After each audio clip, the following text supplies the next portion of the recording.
Okay, so നമ്മുടെ first day ആണെന്ന്. അക്കൗണ്ട്സിന്റെ advanced അക്കൗണ്ടിങ്ങിന്റെ first day ആണ്. സ്ക്രീന് കാണുന്നുണ്ട് ഞാൻ വിചാരിക്കുന്നു. അപ്പോൾ ഇന്ന് നമ്മൾ ബേസിക് കാര്യങ്ങളാണ് ഡിസ്കസ് ചെയ്യുന്നത്. ഞാൻ ഓൾറെഡി നിങ്ങളോട് ഇന്നലെ ഇൻട്രൊഡക്ഷൻ സ്റ്റേജ് സമയത്ത് പറഞ്ഞിട്ടുണ്ടായിരുന്നു. നമ്മൾ ഫസ്റ്റ് ഡേ ബേസിക് അല്ലെങ്കിൽ ഫസ്റ്റ് കുറച്ച് ദിവസം നമ്മൾ ബേസിക് കാര്യങ്ങളായിരിക്കും പറയാം. അക്കൗണ്ട്സിന്റെ ഏറ്റവും ബേസിക് ആയിട്ടുള്ള കാര്യങ്ങളാണ് നമ്മൾ എന്ത് ചെയ്യുക, ആദ്യത്തെ കുറച്ച് ദിവസം പറയാം.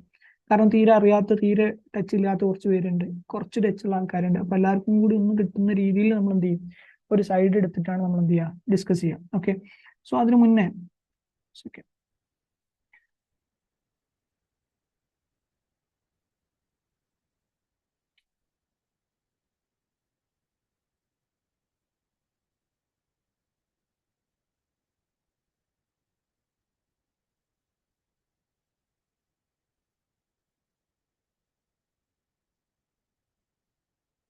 ഓക്കെ,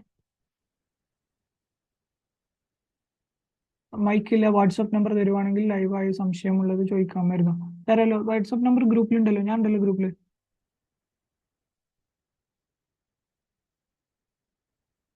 ഞാനൊരു ആയിടാം. ഓക്കെ, ഞാൻ തരാം, ക്ലാസ് കഴിഞ്ഞിട്ട് തരാം. ഓക്കെ, സോ ഞാൻ പറഞ്ഞു വന്നത്, നമ്മൾ ഇന്ന് സ്റ്റാർട്ട് ചെയ്യുന്നത് ബേസിക് ആയിട്ടുള്ള കാര്യങ്ങൾ വെച്ചിട്ടാണ്. ഓക്കെ, അപ്പോൾ ഞാൻ സ്ക്രീനിൽ കാണുന്നുണ്ട് വിചാരിക്കുന്നു. സ്ക്രീനിൽ കാണുന്നത് സൗദി അറാംകോ എന്ന് പറയുന്ന കമ്പനി. അറിയാത്ത ആൾക്കാർ, സൗദിയിലുള്ള ആൾക്കാർക്ക് അറിയുന്നുണ്ടാവും, യു എയിലുള്ള ആൾക്കാർക്ക് എത്രത്തോളം അറിയുന്നു എനിക്കറിയില്ല, കേട്ടിട്ടുണ്ടാവും. ഇപ്പോൾ അഡ്നോക്ക് കേൾക്കാത്ത യു എക്കാരൊന്നും ഇല്ലല്ലോ ഇതിൽ. അഡ്നോക്ക് എന്ന് പറയുന്ന കമ്പനി, അതുപോലെ തന്നെ സൗദിയിൽ അറാംകോ കേൾക്കാത്ത ആൾക്കാരും ഉണ്ടാവില്ല.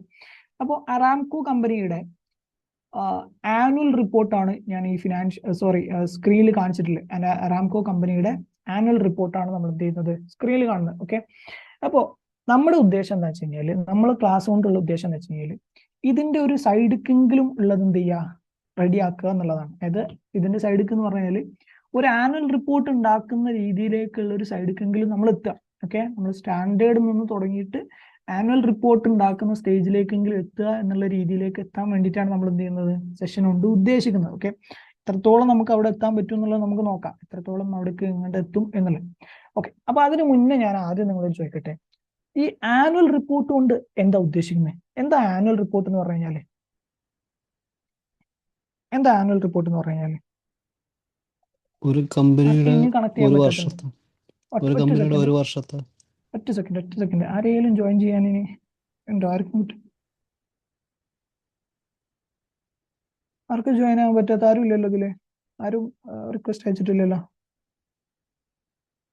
പ്ലീസ് കണക്ട് എന്ന് പറയുന്നു. ഓക്കെ, ഇതിലാരും പുതിയ ആരും റിക്വസ്റ്റ് വന്നിട്ടില്ല. ഓക്കെ ഓക്കെ, പറഞ്ഞോളി സ്റ്റാർട്ട് ചെയ്തോളൂ, ഒരാൾ പറയും. ഒരു കമ്പനിയുടെ ഒരു വർഷത്തെ മൊത്തത്തിലുള്ള അതിന്റെ വരവ് ചെലവ് കാര്യങ്ങളെ കുറിച്ചിട്ടുള്ള ഒരു റിപ്പോർട്ട് ആയിരിക്കും എന്ന് വിചാരിക്കുന്നത് ഞാൻ, അക്കൗണ്ട് ബേസിലാണെങ്കിൽ. ഓക്കെ, സജിമോൻ പറയുന്നു അതാണെന്ന്. രാജ് കപൂർ പറയുന്നു ഫിനാൻഷ്യൽ സ്റ്റാറ്റസ് ഓഫ് കമ്പനി. വേറെ ആർക്കെങ്കിലും എന്തെങ്കിലും അഭിപ്രായം ഉണ്ടോ? ഈ ആനുവൽ റിപ്പോർട്ട് എന്നുള്ളതുകൊണ്ട് എന്താ ഉദ്ദേശിക്കുന്നത്? ഒരു കമ്പനിയുടെ ഒരു വർഷത്തെ പ്രോഫിറ്റ് ആൻഡ് ലോസ്, അതുപോലെ തന്നെ ലയബിലിറ്റീസ് ആൻഡ് അസറ്റ് വാല്യൂ, ഇതൊക്കെ ഇതിനെ പറ്റിയുള്ള ഒരു റിപ്പോർട്ട്. പിന്നെ അതുപോലെ അതിന് കമ്പനി പ്രോഫിറ്റിലാണെങ്കിൽ ഇനി അടുത്ത സ്റ്റെപ്പ് എന്താണ് എടുക്കേണ്ടത്, അല്ലെങ്കിൽ ലോസിലാണെങ്കിൽ അടുത്ത സ്റ്റെപ്പ് ആണെന്ന് എടുക്കേണ്ട ഒരു ഓവർസൈറ്റ് കൊടുക്കുക. ഇതൊക്കെയാണ് ഫൈനാൻഷ്യൽ റിപ്പോർട്ട്സ് കൊണ്ട് ഉദ്ദേശിക്കുന്നത്. ഞാൻ വിചാരിക്കുന്നു. വർഗീസ് ആന്റണി, സൗണ്ട് വളരെ കുറവാണ്. സൗണ്ട് കുറവാണോ? സൗണ്ട് കേൾക്കുന്നില്ലേ? ഓക്കെ, നഹ്ലാസ് പറയുന്നു full financial summary of a company of four 1 year. Okay, financial summary. Okay, വേറെ ആർക്കെങ്കിലും എന്തെങ്കിലും അഭിപ്രായം ഉണ്ടോ? ഞാൻ ആനുവൽ റിപ്പോർട്ട് ആട്ടോ ചോദിച്ചു. ആനുവൽ റിപ്പോർട്ട് എന്ന് പറഞ്ഞതിൽ വേറെ എന്തെങ്കിലും അഭിപ്രായം ഉണ്ടോ ആർക്കെങ്കിലും? ഓക്കെ, അപ്പൊ ഒരു കമ്പനിയുടെ ഫിനാൻഷ്യൽ പെർഫോമൻസ് അറിയാനുള്ള ഏറ്റവും ഇമ്പോർട്ടന്റ് ആയിട്ടുള്ള ഡോക്യുമെന്റ് ആണ് ഫിനാൻഷ്യൽ പെർഫോമൻസ് അറിയാനുള്ള. ഓക്കെ, സോ നിങ്ങൾ എല്ലാവരും പറഞ്ഞത് എന്താണ്, ഒരു പരിധി വരെ ശരിയാണ്. ഒരു 60 to 70% നിങ്ങൾ എല്ലാവരും പറഞ്ഞത് കറക്റ്റ് ആണ്. അതായത് ഒരു കമ്പനീന്റെ ഫിനാൻഷ്യൽ സ്റ്റേറ്റ്മെന്റ് അല്ലെങ്കിൽ ആ കമ്പനിയുടെ ഫിനാൻഷ്യൽ സ്റ്റാറ്റസ് എന്താണെന്നുള്ളത് അറിയാൻ വേണ്ടി, ഓവർവ്യൂ അറിയാൻ വേണ്ടിയിട്ട്, സയദ് പറയുന്ന ഓവർവ്യൂ അറിയാൻ വേണ്ടിയിട്ട്, അതായത് ആ കമ്പനി എവിടെ എത്തി നിൽക്കുന്നു എന്നറിയാൻ വേണ്ടിയിട്ട് നമ്മൾ യൂസ് ചെയ്യുന്ന റിപ്പോർട്ടാണ് എന്ത്, ആനുവൽ റിപ്പോർട്ട് എന്ന് പറഞ്ഞു കഴിഞ്ഞാൽ. അപ്പോൾ ആനുവൽ റിപ്പോർട്ട് ഒരു 70% നിങ്ങൾ പറഞ്ഞത് ശരിയാണ് പറയുന്നതിൻ്റെ കൂടെ ബാക്കി 30% നിങ്ങൾ പറഞ്ഞത് തെറ്റുണ്ട്. അതെന്താ? ആനുവൽ റിപ്പോർട്ട് ശരിക്കും എന്തല്ല, ഒരു ഫിനാൻഷ്യൽ സ്റ്റേറ്റ്മെന്റ് അല്ലെങ്കിൽ ഫിനാൻഷ്യൽ പെർഫോമൻസ് മാത്രം അറിയാനുള്ള റിപ്പോർട്ടല്ല. കമ്പനീൻ്റെ എല്ലാ സൈഡിലുള്ള സ്റ്റാറ്റസ് അറിയാൻ വേണ്ടിയിട്ടാണ്. ഇപ്പൊ ഞാൻ ഈ കാണിച്ചിട്ടുള്ളത്, ഞാൻ പറഞ്ഞില്ലേ അറാംകോന്റെ അല്ലെങ്കിൽ അഡ്നോക്കിന്റെ ഒക്കെ ഫിനാൻഷ്യൽ റിപ്പോർട്ട് എടുത്ത് നോക്കിയ സമയത്ത് നമ്മളിപ്പോൾ അറാംകോന്റെ ഫിനാൻഷ്യൽ റിപ്പോർട്ടാണ് എടുത്തിട്ടുള്ളത്. അറാംകോന്റെ ആനുവൽ റിപ്പോർട്ട് എടുത്തുള്ളത്, ഫിനാൻഷ്യൽ റിപ്പോർട്ട് അല്ല, ആനുവൽ റിപ്പോർട്ട് എടുത്തുള്ളത്. ആനുവൽ റിപ്പോർട്ടിനകത്ത് നിങ്ങൾ നോക്കുന്ന സമയത്ത് ഫൈനാൻഷ്യൽ ഹൈലൈറ്റ്സ് എന്ന് പറഞ്ഞപ്പോൾ നിങ്ങൾക്ക് സ്ക്രീനിൽ കാണാൻ പറ്റും. ഫൈനാൻഷ്യൽ ഹൈലൈറ്റ്സ് എന്ന് പറഞ്ഞിട്ട് കുറേ ഹൈലൈറ്റ്സ് കൊടുത്തിട്ടുണ്ട്. നെറ്റ് ഇൻകം എത്രയാണ് വന്നത്, EBIT എത്രയാണ് വന്നതുള്ളത്, ക്യാഷ് ഫ്ലോ എത്രയാണ് വന്നിട്ടുള്ളത്, ക്യാഷ് പ്രൊവൈഡിങ് ഓപ്പറേറ്റിംഗ് ആക്ടിവിറ്റി എത്രയാണ്, ക്യാപിറ്റൽ എക്സ്പെൻഡിച്ചർ എത്രയാണ്, ഡിവിഡൻഡ് എത്രയാണ്, ഡിവിഡൻഡ് ഗിയറിംഗ്, അങ്ങനെ കുറേ ഡീറ്റെയിൽസ് എന്ത് ചെയ്തിട്ടുണ്ട് അവർ കൊടുത്തിട്ടുണ്ട്. എന്നാൽ അവിടെ മാത്രമല്ല കൊടുത്തിട്ടുള്ളത്. ഇവിടെ നോക്കുന്ന സമയത്ത് ഓപ്പറേറ്റിംഗ് ഹൈലൈറ്റ് എന്ന് പറഞ്ഞിട്ട് വേറെ കുറേ കാര്യങ്ങൾ കൊടുത്തിട്ടുണ്ട്. അറാംകോ ഒരു ഓയിൽ ബേസ്ഡ് കമ്പനിയാണ്. അവരെന്ത് ചെയ്തിട്ടുണ്ട്, ഹൈഡ്രോ കാർബൺ എത്ര പ്രൊഡ്യൂസ് ചെയ്തു, എത്ര ലിക്വിഡ് പ്രൊഡ്യൂസ് ചെയ്തു, എത്ര ഇന്റൻസിറ്റിയിലാണ്, എത്രയാണ് അവരുടെ റേറ്റ്, എത്രയാണ് റിലയബിലിറ്റി, ഗ്യാസിന്റെ പ്രൊഡക്ഷൻ എത്രയാണ്, അങ്ങനത്തെ കുറേ ഡീറ്റെയിൽസും എന്ത് ചെയ്തിട്ടുണ്ട് ആനുവൽ റിപ്പോർട്ടിനകത്ത് കൊടുത്തിട്ടുണ്ട്. ഇനി നിങ്ങൾ നോക്കിക്കഴിഞ്ഞാൽ വേറെയും കുറെ കാര്യങ്ങളുണ്ടാവും. CFOന്റെ മെസ്സേജ്, അത് ഇത്, അങ്ങനെ ഒരുപാട് കാര്യങ്ങൾ ഇവിടെ കണ്ടോ. അറാംകോന്റെ ഓവർവ്യൂ എന്താണ്, സ്ട്രാറ്റജി എന്താണ്, റിസ്ക് എന്താണ്, ഒരുപാട് കാര്യങ്ങൾ കൊടുത്തിട്ടുണ്ട്. സ്ക്രീൻ ഒന്ന് മ്യൂട്ട്. ഓക്കെ, അപ്പോൾ ആനുവൽ റിപ്പോർട്ട് എന്ന് പറഞ്ഞു കഴിഞ്ഞാൽ ബേസിക്കലി ഫൈനാൻഷ്യൽ സ്റ്റേറ്റ്മെന്റ് അല്ലെങ്കിൽ ഫിനാൻഷ്യൽ കാര്യങ്ങൾ അറിയാൻ വേണ്ടി മാത്രമുള്ള റിപ്പോർട്ടല്ല. അതിനകത്ത് ആ കമ്പനീൻ്റെ എല്ലാ ഡീറ്റെയിൽസും ഉണ്ടാവും.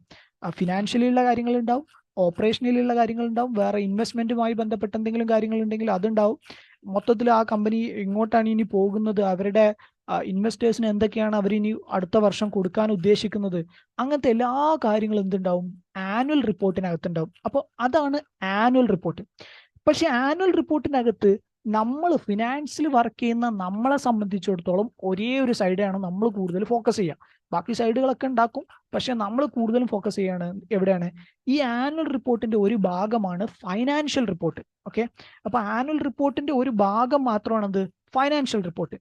ഫൈനാൻഷ്യൽ റിപ്പോർട്ടിനകത്താണ് നിങ്ങൾ ഈ പറഞ്ഞ കാര്യങ്ങളൊക്കെ ഉണ്ടാവുക. എന്ത്, കമ്പനി എത്രയാണ് സെയിൽ ഉണ്ടാക്കിയത്, എത്രയാണ് പ്രോഫിറ്റ് ഉണ്ടാക്കിയത്, എത്ര വരുമാനം ഉണ്ടാക്കി, എത്ര ക്യാഷ് ഉണ്ടാക്കി, എത്ര ഡിവിഡൻഡ് കൊടുത്തു, എത്ര ഇൻവെസ്റ്റർമാർക്ക് ഫണ്ട് തിരിച്ചു കൊടുത്തു, എന്തൊക്കെയാണ് ലോണുകൾ, ഈ കാര്യങ്ങളൊക്കെ ആനുവൽ റിപ്പോർട്ടിന്റെ ഒരു ഭാഗമായിട്ടുള്ള ഫൈനാൻഷ്യൽ റിപ്പോർട്ടിനകത്ത് ഉണ്ടാവുക.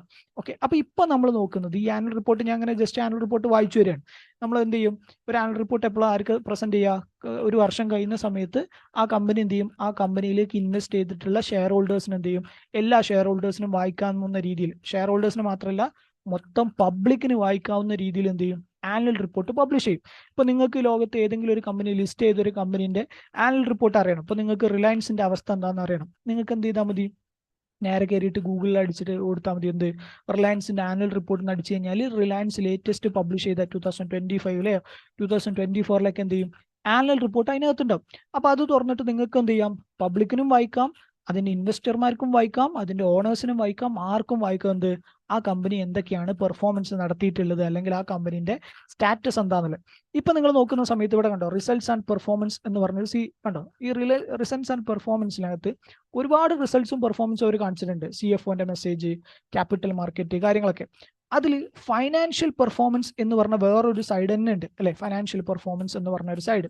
അപ്പൊ ഈ ഫൈനാൻഷ്യൽ പെർഫോമൻസിനകത്താണ് നമ്മുടെ ജോലി നിൽക്കുന്നത്. ഫിനാൻസിൽ വർക്ക് ചെയ്യുന്ന നമ്മളെ സംബന്ധിച്ചിടത്തോളം ജോലി കാര്യങ്ങൾ, നമ്മുടെ വർക്ക് നിൽക്കുന്നത് എവിടെയാണ്, ഫൈനാൻഷ്യൽ പെർഫോമൻസ് എന്ന് പറഞ്ഞ ഈ ഒരു സൈഡാണ്. ഫിനാൻഷ്യൽ പെർഫോമൻസ്, ഒരു കമ്പനീന്റെ ഫിനാൻഷ്യൽ പെർഫോമൻസ് കാണാൻ വേണ്ടിയിട്ട് നമ്മൾ ഫൈനാൻഷ്യൽ സ്റ്റേറ്റ്മെന്റ് ആണ് ഉണ്ടാക്കുക. ഓക്കെ, അപ്പൊ ഞാൻ ആദ്യം പറഞ്ഞത് ആനുവൽ റിപ്പോർട്ട്. ആനുവൽ റിപ്പോർട്ട് എന്ന് പറഞ്ഞു കഴിഞ്ഞാൽ കമ്പനിയെ കുറിച്ചുള്ള എല്ലാ കാര്യങ്ങളും ഉണ്ടാവും. അതിനകത്ത് ഫൈനാൻഷ്യൽ റിപ്പോർട്ട് മാത്രം അറിയാൻ വേണ്ടിയിട്ട് നമ്മൾ ഉണ്ടാക്കുന്നതാണ് എന്ത്, financial statement. Okay, financial statement. ഇനിയും ജോയിൻ ചെയ്യാൻ പറ്റാത്ത ആരെയുണ്ടാവും, മെസ്സേജ് അങ്ങനെ വരുന്നു, അൺഎബിൾ ടു കണക്ട്. ഇവിടെ ആരും റിക്വസ്റ്റ് ഒന്നും കാണുന്നില്ല കേട്ടോ, പാർട്ടിസിപ്പൻസ്. ഒരാൾ വന്നു. ഓക്കെ, ഞാൻ പറഞ്ഞു വന്നത് എന്താ, ഫൈനാൻഷ്യൽ സ്റ്റേറ്റ്മെന്റ്. അപ്പോൾ ഫിനാൻഷ്യൽ സ്റ്റേറ്റ്മെന്റ് എന്ന് പറഞ്ഞു കഴിഞ്ഞാൽ നമ്മൾ ഈ പറഞ്ഞ പോലെ ഒരു കമ്പനീന്റെ ഫിനാൻഷ്യൽ സ്റ്റാറ്റസ് മാത്രം അറിയാനുള്ളൂ, ബാക്കിയുള്ളതൊക്കെ വിടാം. ഓക്കെ, ആനുവൽ റിപ്പോർട്ടിലുള്ള ബാക്കി കാര്യങ്ങളൊക്കെ വിടാം. ഞാൻ ജസ്റ്റ് അതിന്റെ ഒരു ആമുഖം പറയാൻ വേണ്ടി പറഞ്ഞാണ്, ബാക്കി കാര്യങ്ങളൊക്കെ മറന്നേക്കാം. ഓക്കെ, നമുക്ക് ആവശ്യം എന്തേ ഉള്ളൂ, ഫിനാൻഷ്യൽ സ്റ്റേറ്റ്മെന്റ് മാത്രമേ ഉള്ളൂ. നമ്മുടെ ജോലി എന്താ വെച്ച് കഴിഞ്ഞാൽ, നമ്മൾ ഒരു കമ്പനിയിൽ കയറി, ഒരു അക്കൗണ്ട്സിൽ ജോലിക്ക് കയറി കഴിഞ്ഞ് കഴിഞ്ഞാൽ എന്ത് കിട്ടും, ആ കമ്പനിക്കകത്ത് കുറേ ട്രാൻസാക്ഷൻസ് ഉണ്ടാവും, നമ്പർ ഓഫ് ട്രാൻസാക്ഷൻസ് ഉണ്ടാവും. അവിടെ കുറേ സാധനങ്ങൾ വാങ്ങുന്നുണ്ടാവും, കുറേ സാധനങ്ങൾ വിൽക്കുന്നുണ്ടാവും, കുറേ ഇമ്പോർട്ട് ചെയ്യുന്നുണ്ടാവും, എക്സ്പോർട്ട് ചെയ്യുന്നുണ്ടാവും, ക്യാഷ് സാലറി കൊടുക്കുന്നുണ്ടാവും, അത് ഇതൊക്കെ ഉണ്ടാവും. ഇത് നമ്മൾ എന്ത് ചെയ്യുക, ഇതൊരു ട്രാൻസാക്ഷൻസ് ഒക്കെ നമ്മൾ എടുത്തിട്ട് എന്ത് ചെയ്യും, ഒരു കൊട്ടയിലൊക്കെ കൊണ്ടുവന്നിടുന്ന പോലെ ഒരു സോഫ്റ്റ്വെയറിനകത്തേക്ക് കൊണ്ടുവന്നിടും. അല്ലെങ്കിൽ സോഫ്റ്റ്വെയർ അല്ലെങ്കിൽ ഒരു എക്സൽ ഷീറ്റിനകത്തെങ്കിലും എന്ത് ചെയ്യും, എല്ലാവരും കൊണ്ടുവന്നിടും. ഇനി അതും അല്ലെങ്കിൽ ചില ആൾക്കാർ എന്ത് ചെയ്യില്ല, എവിടെയും കൊടുന്നിടാതെ അവരുടെ കയ്യിൽ മനപ്പാടാക്കിയിട്ട് കൂട്ടുന്ന ആൾക്കാരൊക്കെ അല്ലേ, പണ്ടുള്ള ആൾക്കാർ കണക്ക് കൂട്ടുന്ന പോലെ കൂട്ടിയിട്ട് എന്ത് ചെയ്യും, അവസാനം വർഷം കഴിയുന്ന സമയത്ത് എന്താണ് ഈ കമ്പനിയുടെ അവസ്ഥ, എത്രത്തോളം പ്രോഫിറ്റിലാണ്, എത്രത്തോളം ലോസിലാണ്, എന്തൊക്കെയാണ് ഇതിന്റെ സ്റ്റാറ്റസ് എന്നുള്ളത് കണ്ടുപിടിക്കലാണ് അൾട്ടിമേറ്റ്ലി നമ്മുടെ ജോലി. ഓക്കെ, അപ്പൊ അതിന് ഞാൻ പറഞ്ഞു, അതിന് നമ്മൾ യൂസ് ചെയ്യുന്ന ടൂൾ അല്ലെങ്കിൽ അതിനു വേണ്ടി നമ്മൾ ഉണ്ടാക്കുന്ന റിപ്പോർട്ട് എന്ന് പറഞ്ഞു കഴിഞ്ഞാൽ ഫൈനാൻഷ്യൽ സ്റ്റേറ്റ്മെന്റ് ആണ്. ഓക്കെ, അപ്പോൾ ഒരു ഫൈനാൻഷ്യൽ സ്റ്റേറ്റ്മെന്റ് എന്ന് പറഞ്ഞു കഴിഞ്ഞാൽ ആ ഫൈനാൻഷ്യൽ സ്റ്റേറ്റ്മെന്റിന്റെ ഭാഗമായിട്ടുള്ളത് എന്തൊക്കെ റിപ്പോർട്ടുകളാണ്? നിങ്ങൾക്ക് അറിയുന്ന ഫൈനാൻഷ്യൽ സ്റ്റേറ്റ്മെന്റിന്റെ ഭാഗമായിട്ടുള്ള റിപ്പോർട്ടുകൾ ഏതൊക്കെയാണ്? നിങ്ങൾ കേട്ടിട്ടുള്ള ഫൈനാൻഷ്യൽ സ്റ്റേറ്റ്മെന്റിന്റെ ഭാഗമായിട്ടുള്ള റിപ്പോർട്ടുകൾ ഏതൊക്കെയാണ്? ഏതൊക്കെ അറിയും? ഫൈനാൻഷ്യൽ സ്റ്റേറ്റ്മെന്റ് ഇപ്പോൾ ഒരാൾ പറയണം ഫൈനാൻഷ്യൽ സ്റ്റേറ്റ്മെന്റ് വേണം എന്ന് പറഞ്ഞാൽ നിങ്ങൾ എന്തൊക്കെ ഉണ്ടാക്കി കൊടുക്കും? CF, BS, PL, profit and loss, balance sheet, cash flow statement. Balance ഷീറ്റിലെ അസറ്റ് ലയബിലിറ്റീസും അതുപോലെ അതൊന്നും വേണ്ട, അവർക്കൊന്നും വേണ്ട. ബാലൻസ് ഷീറ്റ് മാത്രം, അത് മാത്രം പറഞ്ഞാൽ മതി. അസറ്റ് ലയബിലിറ്റി ഒന്നും വേണ്ട. ഏതൊക്കെ ഫൈനാൻഷ്യൽ സ്റ്റേറ്റ്മെന്റിന്റെ ഭാഗമായിട്ട് ഏതൊക്കെ ഉണ്ടാവും? ബാലൻസ് ഷീറ്റും ക്യാഷ് ഫ്ലോ സ്റ്റേറ്റ്മെന്റ്. ഓക്കെ, ഒരാൾ പറഞ്ഞത് CF, BS, PL എല്ലാവരും അതാ പറഞ്ഞത്. Cash flow statement, balance sheet, profit and loss ഒക്കെ ഉണ്ട്. ഇതുവരെയൊക്കെ കേൾക്കാത്തവര്, ഇതിന് മുന്നേ ഈ സാധനങ്ങളൊന്നും കേൾക്കാത്തവര് ടെൻഷൻ അടിക്കേണ്ട, അവിടേക്ക് എത്തും. ഓക്കെ, ഞാൻ ജസ്റ്റ് അതിന്റെ ഇത് പറഞ്ഞു. ഓക്കെ, പിന്നെ ദേവിക പറയുന്നു income statement, balance sheet. Okay, done. അപ്പൊ എല്ലാവരും ഇൻകം സ്റ്റേറ്റ്മെന്റ് പറഞ്ഞു, ബാലൻസ് ഷീറ്റ് പറഞ്ഞു, P&L പറഞ്ഞു. ഇതല്ലാത്ത വേറെ ഏതെങ്കിലും ആർക്കെങ്കിലും അറിയും? എല്ലാവരും 3 സാധനങ്ങളെ പറഞ്ഞിട്ടുള്ളൂ. Balance sheet, profit and loss ഒക്കെ ഉണ്ട്, പിന്നെ കുറച്ച് ആൾക്കാർ ക്യാഷ് ഫ്ലോ കൂടി കൂട്ടി പറഞ്ഞു. Okay, Fabar owners equity statement പറയണോ? ഓക്കെ, 4 എണ്ണായി. നൗഷാദും പറയുന്നു ഇക്വിറ്റി 4 എണ്ണായി. ഇനിയുണ്ടോ? ബാലൻസ് ഷീറ്റ് ഉണ്ടാവും, ഇൻകം സ്റ്റേറ്റ്മെന്റ് ഉണ്ടാവും, അതുപോലെ ക്യാഷ് ഫ്ലോ ഉണ്ടാവും, ഇക്വിറ്റി സ്റ്റേറ്റ്മെന്റ് ഉണ്ടാവും, ഓഡിറ്റ് റിപ്പോർട്ട്. ഓക്കെ, വേറെ രീതിയിൽ. Okay, Fabar statement of comprehensive income പറയണോ? ഓക്കെ, വർഷ പറയുന്നു ഷെയർ ഹോൾഡേഴ്സ് ഇക്വിറ്റി. ഓക്കെ, എല്ലാവരും ഇപ്പോഴും ഒരു 4 എണ്ണായി. ഒരാൾ മാത്രം ഓഡിറ്റ് റിപ്പോർട്ട് എന്ന് പറഞ്ഞു, ഒരു 5 എണ്ണം പറഞ്ഞു. ഇനി കൂടോ? TB പറഞ്ഞു, വർഗീസ് പറഞ്ഞു TB. ഓക്കെ, ഞാൻ പേര് അങ്ങനെ പറയുന്നതുകൊണ്ട് ആർക്കും ബുദ്ധിമുട്ടൊന്നും തോന്നരുത് കേട്ടോ. ചിലപ്പോൾ നിങ്ങൾ എന്നെക്കാളും ഏജുള്ള ആൾക്കാരും ഏജ് കുറഞ്ഞ ആൾക്കാരൊക്കെ ഉണ്ടാവും. നമ്മൾ ക്ലാസ്സിലാകുമ്പോൾ അങ്ങനെ പറയണേ, അതുകൊണ്ട് ആർക്കും ബുദ്ധിമുട്ട് തോന്നരുത് കേട്ടോ. ഓക്കെ, TB പറയുന്നു. ഓക്കെ, ഇനി വേറെ ആർക്കെങ്കിലും വേറെ ഏതെങ്കിലും ഫിനാൻഷ്യൽ സ്റ്റേറ്റ്മെന്റിന്റെ ഭാഗമാണെന്ന് എവിടെയെങ്കിലും കേട്ടോ? ഇതൊക്കെ ഫിനാൻഷ്യൽ സ്റ്റേറ്റ്മെന്റ് ആണെന്ന് പറഞ്ഞിട്ട് ആരെങ്കിലും പറഞ്ഞെന്ന് കേട്ടിട്ടുണ്ടോ? ഇല്ല, എല്ലായിടത്തും കഴിഞ്ഞു. 4 എണ്ണം 5 എണ്ണം. ഇൻവെന്ററി വരത്തില്ലേ? ഇൻവെന്ററിന്റെ റിപ്പോർട്ടോ? ഇൻവെന്ററിയുടെ റിപ്പോർട്ട്, കാരണം ബാലൻസ് ഷീറ്റിൽ അത് ഉണ്ടാവും. ഓക്കെ, ഇൻവെന്ററി റിപ്പോർട്ട് പ്രത്യേകം. Okay, inventory report. ഓക്കെ, അപ്പോൾ ഇതൊക്കെയാണ് നിങ്ങൾ പറഞ്ഞ ഫിനാൻഷ്യൽ സ്റ്റേറ്റ്മെന്റിന്റെ ഭാഗങ്ങൾ. ഫിനാൻഷ്യൽ സ്റ്റേറ്റ്മെന്റിന്റെ ഭാഗങ്ങൾ എന്ന് പറഞ്ഞു കഴിഞ്ഞാൽ ഇപ്പൊ നമ്മൾ നോക്കുകയാണ്, നമ്മൾ ജസ്റ്റ് എന്ത് ചെയ്യാണ്, അറാംകോന്റെ ഫിനാൻഷ്യൽ സ്റ്റേറ്റ്മെന്റിന്റെ ഭാഗങ്ങൾ ഏതൊക്കെയാണ് നോക്കുക. ഒരാളും കൂടി മെസ്സേജ് ഉണ്ട്, schedule for each ledger. Okay, ഇപ്പോൾ നമ്മൾ അറാംകോന്റെ ഫിനാൻഷ്യൽ റിപ്പോർട്ടാണ് നോക്കുന്നത്. ഞാൻ പറഞ്ഞ പോലെ ആനുവൽ റിപ്പോർട്ടാണ് നോക്കുന്നത്. ആനുവൽ റിപ്പോർട്ട് വെച്ചിട്ട് നമ്മൾ എന്ത് ചെയ്യാണ്, അറാംകോ കമ്പനീന്റെ ഫിനാൻഷ്യൽ സ്റ്റാറ്റസ് എന്താന്നുള്ളത് ചെക്ക് ചെയ്യാൻ പോവാണ്. അപ്പോൾ നമ്മൾ അതിന് ചെക്ക് ചെയ്യാൻ വേണ്ടിയിട്ട് അറാംകോ കമ്പനി എന്ത് ചെയ്തിട്ടുണ്ട്, അവരുടെ ഫിനാൻഷ്യൽ സ്റ്റേറ്റ്മെന്റിന്റെ ഭാഗങ്ങളായിട്ടുള്ള റിപ്പോർട്ടുകൾ ഓരോന്ന് വെച്ചിട്ടുണ്ട്. അതിൽ ആദ്യം വെച്ചാൽ അവരെന്താ, സമ്മറൈസ്ഡ് കൺസോളിഡേറ്റഡ് ബാലൻസ് ഷീറ്റ്. ഈ പേരൊക്കെ മറന്നോളാം. സമ്മറൈസ്ഡ് കൺസോളിഡേറ്റഡ് അതൊന്നും ഉടനെ വേണ്ട, നമുക്ക് അതൊക്കെ പിന്നെ പറയാം. ഓക്കെ, ഇത് മാത്രം മതി. നിങ്ങൾ എല്ലാവരും കേട്ടിട്ടുണ്ടാവും ഇതെന്താന്നുള്ളത്. ബാലൻസ് ഷീറ്റ് വർക്ക് ചെയ്യുന്ന എല്ലാവരും കേട്ടിട്ടുണ്ടാവും. തീരെ പരിചയമില്ലാത്തവരും എന്ത് ചെയ്തിട്ടുണ്ടാവും, പലയിടത്തുനിന്നും അവിടുന്ന് ഇവിടെ നിന്നൊക്കെ കേട്ടിട്ടുണ്ടാവും. ബാലൻസ് ഷീറ്റ് ഉണ്ടാക്കണം. അല്ലെങ്കിൽ പണ്ട് +2 നമ്മൾ കൊമേഴ്സ് പഠിച്ചിട്ടുണ്ടെങ്കിൽ എന്തായാലും നിങ്ങൾ എന്ത് ചെയ്തിട്ടുണ്ടാവും, ബാലൻസ് ഷീറ്റ് എന്നുള്ള സാധനം BCom പഠിച്ചിട്ടുണ്ടാവും, ബാലൻസ് ഷീറ്റ്. അപ്പോൾ അറാംകോ എന്ത് ചെയ്തിട്ടുണ്ട്, അവരുടെ ബാലൻസ് ഷീറ്റ് വെച്ചിട്ടുണ്ട്. 2 year ഓഫ് കമ്പാരിസൺ. യെസ്, അതൊക്കെ നമുക്ക് ഡിസ്കസ് ചെയ്യാം. ബാലൻസ് ഷീറ്റ് ഉണ്ട്. ഓക്കെ, ഫൈനാൻഷ്യൽ സ്റ്റേറ്റ്മെന്റിന്റെ ഭാഗമായിട്ട് എന്ത് ചെയ്തിട്ടുണ്ട്, ബാലൻസ് ഷീറ്റ് വെച്ചിട്ടുണ്ട്. അങ്ങനെ നമ്മളിങ്ങനെ അടിക്ക് വന്നു, ഈ അറാംകോന്റെ ഇതിങ്ങനെ വായിച്ചു നോക്കി, ബാലൻസ് ഷീറ്റ് ഇങ്ങനെ കഴിഞ്ഞു. അത് കഴിഞ്ഞപ്പോൾ അടുത്തത് കൊടുത്തിട്ടുണ്ട്, എന്താ, summarised consolidated statement of cash flow. ഇത്രയും ഭാഗം മറക്കാം നമുക്ക്. സമ്മറൈസ്ഡ് കൺസോളിഡേറ്റഡ് അതൊന്നും വേണ്ട, നമ്മൾ ഇത് മാത്രം നോക്കുന്നുള്ളൂ. എന്താ, ക്യാഷ് ഫ്ലോ.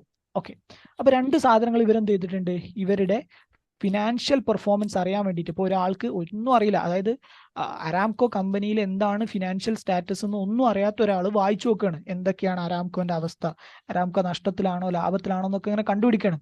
അപ്പൊ അത് കണ്ടുപിടിക്കാൻ വേണ്ടിയിട്ട് അയാളെ സഹായിക്കാൻ വേണ്ടിയിട്ട് 2 റിപ്പോർട്ടുകൾ അരാംകോ വെച്ചിട്ടുണ്ട്.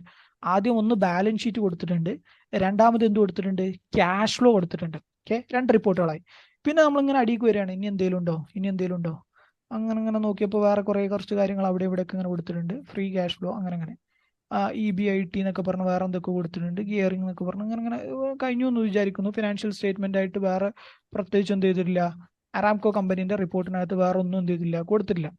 അപ്പോൾ ഈ EBIT അല്ലെങ്കിൽ ഈ കാര്യങ്ങളൊക്കെ വരുന്നത്, ഇപ്പൊ ജസ്റ്റ് മുന്നേ നിങ്ങൾ കണ്ടിട്ടുണ്ടാവുക EBIT അല്ലെങ്കിൽ ഏർണിങ്സ് ബിഫോർ ഇൻട്രസ്റ്റ് ടാക്സ് എന്ന് പറഞ്ഞിട്ട് ഇവിടെ ഒരു EBIT എന്ന് പറഞ്ഞ സാധനം കൊടുത്തിട്ടുണ്ടാവും. അല്ലെങ്കിൽ അതിന് തൊട്ട് മുന്നേ ഫ്രീ ക്യാഷ് ഫ്ലോ എന്ന് പറഞ്ഞ ഒരു സാധനം കൊടുത്തിട്ടുണ്ട്. ഓക്കെ, ഇതൊക്കെ അവരുടെ ഫിനാൻഷ്യൽ കാര്യങ്ങൾ എന്ത് ചെയ്യാൻ വേണ്ടിയിട്ടാണ്, റിപ്പോർട്ട് ചെയ്യാൻ വേണ്ടിയിട്ട് കൊടുത്തിട്ടുള്ളതാണ്. അപ്പൊ ഈ EBIT അല്ലെങ്കിൽ ഏർണിങ്സ് ഇതൊക്കെ കിട്ടുന്നത് നിങ്ങൾ നേരത്തെ പറഞ്ഞ ഇൻകം സ്റ്റേറ്റ്മെന്റ് അല്ലെങ്കിൽ ഇതിലാരോ സ്ക്രീനിൽ വരക്കല്ലേ, ഓക്കെ, ഇൻകം സ്റ്റേറ്റ്മെന്റ് എന്നാണ്. നിങ്ങൾ തന്നെ പറഞ്ഞു ഇൻകം സ്റ്റേറ്റ്മെന്റ്. ഇപ്പോൾ ഇവിടെയൊക്കെ കാണുന്നുണ്ട് net income, average return, capital employed, കുറേ സാധനങ്ങൾ. അപ്പോൾ അതൊക്കെ ഇൻകം സ്റ്റേറ്റ്മെന്റ് എന്നാണ് കിട്ടുക. നമ്മൾ പ്രോഫിറ്റ് ആൻഡ് ലോസ് അക്കൗണ്ട് എന്ന് പറയും. അതെന്താണ്, ഫിനാൻഷ്യൽ സ്റ്റേറ്റ്മെന്റിന്റെ ഭാഗമാണ്. അപ്പോൾ നിങ്ങൾ പറഞ്ഞ 3 ആൾക്കാർ, പ്രധാനമായിട്ട് നിങ്ങൾ പറഞ്ഞ 3 ആൾക്കാർ ഫിനാൻഷ്യൽ സ്റ്റേറ്റ്മെന്റിന്റെ ഭാഗമായിട്ട് അരാംകോയിൽ കണ്ടു. ഇനിയുണ്ട് കുറച്ച് ആൾക്കാർ കൂടി. നമുക്ക് വേറൊരു അരാംകോന്റെ വേറെ റിപ്പോർട്ടും കൂടി നോക്കാം. ഈ റിപ്പോർട്ട് അല്ലാതെ ഇത് കുറച്ചും കൂടി കോംപ്രഹെൻസീവ് റിപ്പോർട്ടാണ്. ഡീറ്റെയിൽ ആയിട്ടുള്ള റിപ്പോർട്ട് നോക്കുമ്പോൾ മനസ്സിലാവും. ഓക്കെ, നിങ്ങൾ പറഞ്ഞതിൽ ഇപ്പോൾ 3 ആൾക്കാരായി. ആരൊക്കെയായി, ഫിനാൻഷ്യൽ സ്റ്റേറ്റ്മെന്റിന്റെ ഭാഗമായിട്ട് 3 ആൾക്കാരെ നിങ്ങൾ പറഞ്ഞു. ഒന്ന് ബാലൻസ് ഷീറ്റ് ഉണ്ടെന്ന് പറഞ്ഞു, ഒന്ന് പ്രോഫിറ്റ് ആൻഡ് ലോസ് അക്കൗണ്ട് അല്ലെങ്കിൽ ഇൻകം സ്റ്റേറ്റ്മെന്റ് ഉണ്ടെന്ന് പറഞ്ഞു, ശരിയാണ്. മൂന്നാമത് ക്യാഷ് ഫ്ലോ പറഞ്ഞു, ക്യാഷ് ഫ്ലോ ഉണ്ട്. പിന്നെ നിങ്ങൾ കുറേ ആൾക്കാർ പല ടൈപ്പ് ഓഫ് അഭിപ്രായങ്ങൾ പറഞ്ഞു. പക്ഷേ ഫിനാൻഷ്യൽ സ്റ്റേറ്റ്മെന്റിന്റെ ഭാഗമായിട്ട് നമ്മൾ ആസ് എ സ്റ്റാൻഡേർഡൈസ്ഡ് അക്കൗണ്ട്സിൽ 5 ആൾക്കാരേ ഉള്ളൂ. ഓക്കെ, 5 ആൾക്കാരെ എന്ത് വിളിക്കുള്ളൂ, ഫൈനാൻഷ്യൽ സ്റ്റേറ്റ്മെന്റ് എന്ന് വിളിക്കുള്ളൂ. ബാക്കി നിങ്ങൾ പറഞ്ഞത് പലതും എന്താണ്, അതിന്റെ ഭാഗമാണ്, ഫിനാൻഷ്യൽ സ്റ്റേറ്റ്മെന്റിന്റെ ഭാഗമാണ്. പക്ഷെ ഫിനാൻഷ്യൽ സ്റ്റേറ്റ്മെന്റ് റിപ്പോർട്ട് എന്ന് പറഞ്ഞു കഴിഞ്ഞാൽ 5 റിപ്പോർട്ടുകളാണ് പ്രധാനമായിട്ടും. ഒന്ന് balance sheet, 2 profit and loss account, 3 cash flow, 4 നിങ്ങൾ എല്ലാവരും പറഞ്ഞു ഇക്വിറ്റി അല്ലെങ്കിൽ ചേഞ്ചസ് ഇൻ ഇക്വിറ്റി നമ്മൾ പറയും. ചേഞ്ചസ് ഇൻ ഇക്വിറ്റി ഇതെന്താണ്, ഫിനാൻഷ്യൽ സ്റ്റേറ്റ്മെന്റിന്റെ ഭാഗമാണ്. ചേഞ്ചസ് ഇൻ ഇക്വിറ്റി എന്താന്നുള്ളത് പറയാം. ഇപ്പൊ ഈ പറഞ്ഞ സാധനങ്ങളൊന്നും എന്താണെന്ന് അറിയില്ല എന്ന് വെച്ചിട്ട് കുഴപ്പമില്ല, ടെൻഷൻ അടിക്കണ്ട, എന്താന്നുള്ളത് നമുക്ക് പറയാം. ഓക്കെ, ആൻഡ് 5ാമത്തതാണ്, നിങ്ങൾ ആരും പറഞ്ഞിട്ടില്ല, നിങ്ങൾ എല്ലാവരും വേറെ എന്തൊക്കെയോ പറഞ്ഞു. 5ാമത്തതാണ് നോട്ട്സ് ടു അക്കൗണ്ട്സ്. എവിടെയും കേട്ടിട്ടുണ്ടോ നോട്ട്സ് ടു അക്കൗണ്ട്സ്? കണ്ടിട്ടുണ്ടോ എവിടെയെങ്കിലും കണ്ടിട്ടുണ്ടോ നോട്ട്സ് ടു അക്കൗണ്ട്സ് എന്ന് പറയുന്ന സാധനം? നോട്ട്സ് നമ്മളെ ഓരോ അക്കൗണ്ടിന്റെ ഡിസ്ക്രിപ്ഷൻ ഡീറ്റെയിൽ കൊടുക്കുന്നതല്ലേ? അതെ.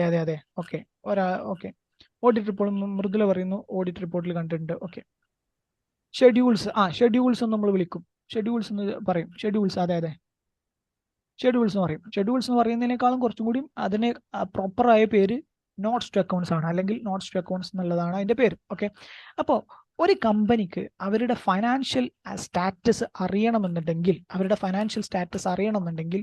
ഈ 5 സ്റ്റേറ്റ്മെന്റ്സ് ഉണ്ടാക്കിയാൽ മതി. ഈ 5 റിപ്പോർട്ടുകൾ ഉണ്ടാക്കി കഴിഞ്ഞാൽ ആ കമ്പനിയുടെ ഫൈനാൻഷ്യൽ സ്റ്റാറ്റസ് എന്താണെന്നുള്ള അറിയും. ലോകത്ത് നിങ്ങൾ എവിടെ ആയിക്കോട്ടെ, നിങ്ങൾ ഇന്ത്യയിലായിക്കോട്ടെ, അമേരിക്കയിലായിക്കോട്ടെ, KSAയിലായിക്കോട്ടെ, UAയിലായിക്കോട്ടെ, എവിടെ ആയിക്കോട്ടെ, ഏത് രാജ്യത്താണെന്നുണ്ടെങ്കിലും ഫിനാൻഷ്യൽ സ്റ്റേറ്റ്മെന്റ് എന്ന് പറഞ്ഞു കഴിഞ്ഞാൽ ഈ 5 ഡോക്യുമെന്റ്സ് ആണ്. ഈ 5 ഡോക്യുമെന്റ്സ് അടങ്ങി കഴിഞ്ഞാൽ എന്തായി, ആ കമ്പനിന്റെ ഫൈനാൻഷ്യൽ സ്റ്റേറ്റ്മെന്റ് ആയി. ഈ 5 ഡോക്യുമെന്റ്സ് നിന്നും 5 വ്യത്യസ്ത കാര്യങ്ങളാണ് നമുക്ക് കിട്ടുക. ബാലൻസ് ഷീറ്റ് നോക്കിയാൽ വേറൊരു കാര്യം കിട്ടുക, പ്രോഫിറ്റ് ആൻഡ് ലോസ് അക്കൗണ്ട് നോക്കുമ്പോൾ നമുക്ക് വേറെ കാര്യം കിട്ടുക, ക്യാഷ് ഫ്ലോ നോക്കുമ്പോൾ വേറെ സാധനം കിട്ടുക, ചേഞ്ചസ് ഇൻ ഇക്വിറ്റി നോക്കുമ്പോൾ വേറെ കാര്യം കിട്ടും, നോട്ട്സ് ടു അക്കൗണ്ട്സ് നോക്കുമ്പോൾ വേറെ സാധനങ്ങൾ കിട്ടും. ഈ 5ഉം നമുക്ക് എന്താണ്, ഒരു കമ്പനിന്റെ ഫിനാൻഷ്യൽ പെർഫോമൻസ് അറിയാൻ വേണ്ടിയിട്ട്, ഇവാലുവേറ്റ് ചെയ്യാൻ വേണ്ടിയിട്ട് നമുക്ക് ഇമ്പോർട്ടൻ്റ് ആയ സാധനമാണ്. ഈ 5ഉം വെച്ചിട്ടാണ് നമ്മൾ എന്ത് ചെയ്യുക, കമ്പനി എത്രത്തോളം പെർഫോം ചെയ്തു, കഴിഞ്ഞ വർഷം എത്രത്തോളം പെർഫോം ചെയ്തു എന്ന് അറിയാൻ വേണ്ടിയിട്ട് ഈ 5 ഡോക്യുമെന്റ്സ് ആണ് എന്ത് ചെയ്യുക, യൂസ് ചെയ്യുക.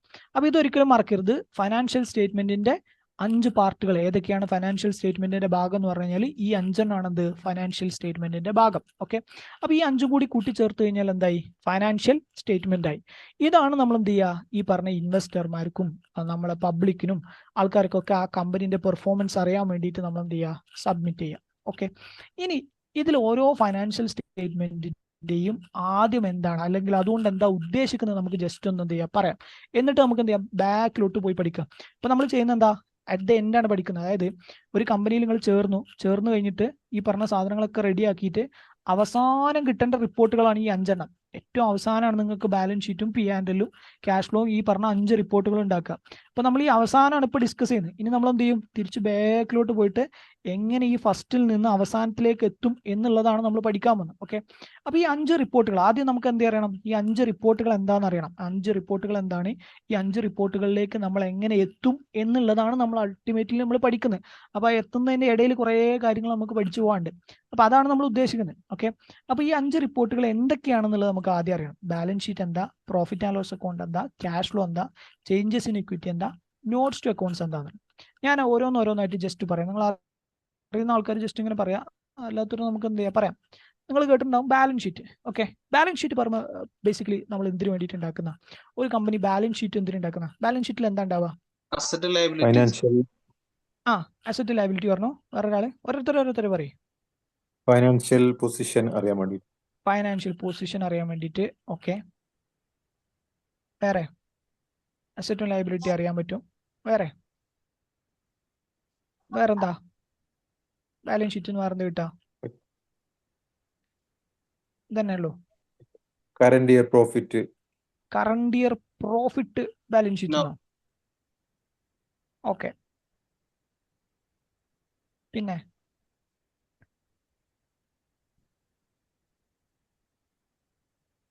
മെസ്സേജ് അയച്ചിട്ടുണ്ടായിരുന്നു ക്യാപിറ്റൽ മൃദുല. ഓക്കെ, ഷെഡ്യൂൾ അല്ലേ, owners investment and return earnings. Okay, comparison. Okay, statement of financial conditions, revenue. Okay, തീരെ ഐഡിയ ഇല്ലാത്തൊരു ബാലൻസ് ഷീറ്റ് എന്താന്ന് വിചാരിച്ച് ടെൻഷൻ അടിക്കണ്ട കേട്ടോ, പേടിക്കണ്ട. ഓക്കെ, ഞാൻ പറഞ്ഞില്ലേ കുറച്ചൊന്ന് ക്ഷമയോടെ ഇരിക്കും, ശരിയാവും. Okay, statement of financial conditions. Okay, revenue. Okay, അപ്പോൾ നിങ്ങൾ എല്ലാവർക്കും ഒരുവിധം ഐഡിയ ഉണ്ട് ബാലൻസ് ഷീറ്റ് എന്ന് പറഞ്ഞ ഡോക്യുമെന്റ്, അല്ലെങ്കിൽ ഫിനാൻഷ്യൽ വേറെ ഒരാൾ എന്തോ പറഞ്ഞു ഡെബ്സ്. ഓക്കെ, നമ്മൾ ഡെബ്സ് അറിയാൻ പറ്റും ഫിനാൻഷ്യൽ സ്റ്റേറ്റ്മെന്റ് അല്ലെങ്കിൽ ബാലൻസ് ഷീറ്റ്. അപ്പോൾ ഒരു ബാലൻസ് ഷീറ്റ് നോക്കിക്കഴിഞ്ഞാൽ നമുക്ക് എന്ത് ചെയ്യാൻ പറ്റും, കുറേ കാര്യങ്ങൾ അറിയാൻ പറ്റും. ഞങ്ങളൊക്കെ പറഞ്ഞു പല അസറ്റ് ലയബിലിറ്റി അറിയാൻ പറ്റും, ഫിനാൻഷ്യൽ പൊസിഷൻ അറിയാൻ പറ്റും. ബേസിക്കലി പറഞ്ഞു കഴിഞ്ഞാൽ ആ കമ്പനിയുമായി ബന്ധപ്പെട്ട ഫിനാൻഷ്യലി ഉള്ള കാര്യങ്ങൾ കുറേ കാര്യങ്ങൾ അറിയാൻ പറ്റും. ഓക്കെ, ശരി. ഓക്കെ, ഞാനത് അവിടെ വെച്ചു. ബാലൻസ് ഷീറ്റിൽ നിങ്ങൾ പറഞ്ഞ പോലെ ആ കാര്യങ്ങളൊക്കെ അറിയാൻ പറ്റും. അങ്ങനെയാണെന്നുണ്ടെങ്കിൽ പ്രോഫിറ്റ് ആൻഡ് ലോസ് അക്കൗണ്ട് എന്താ കിട്ടുക, അല്ലെങ്കിൽ ഇൻകം സ്റ്റേറ്റ്മെന്റ് എന്താ കിട്ടുക?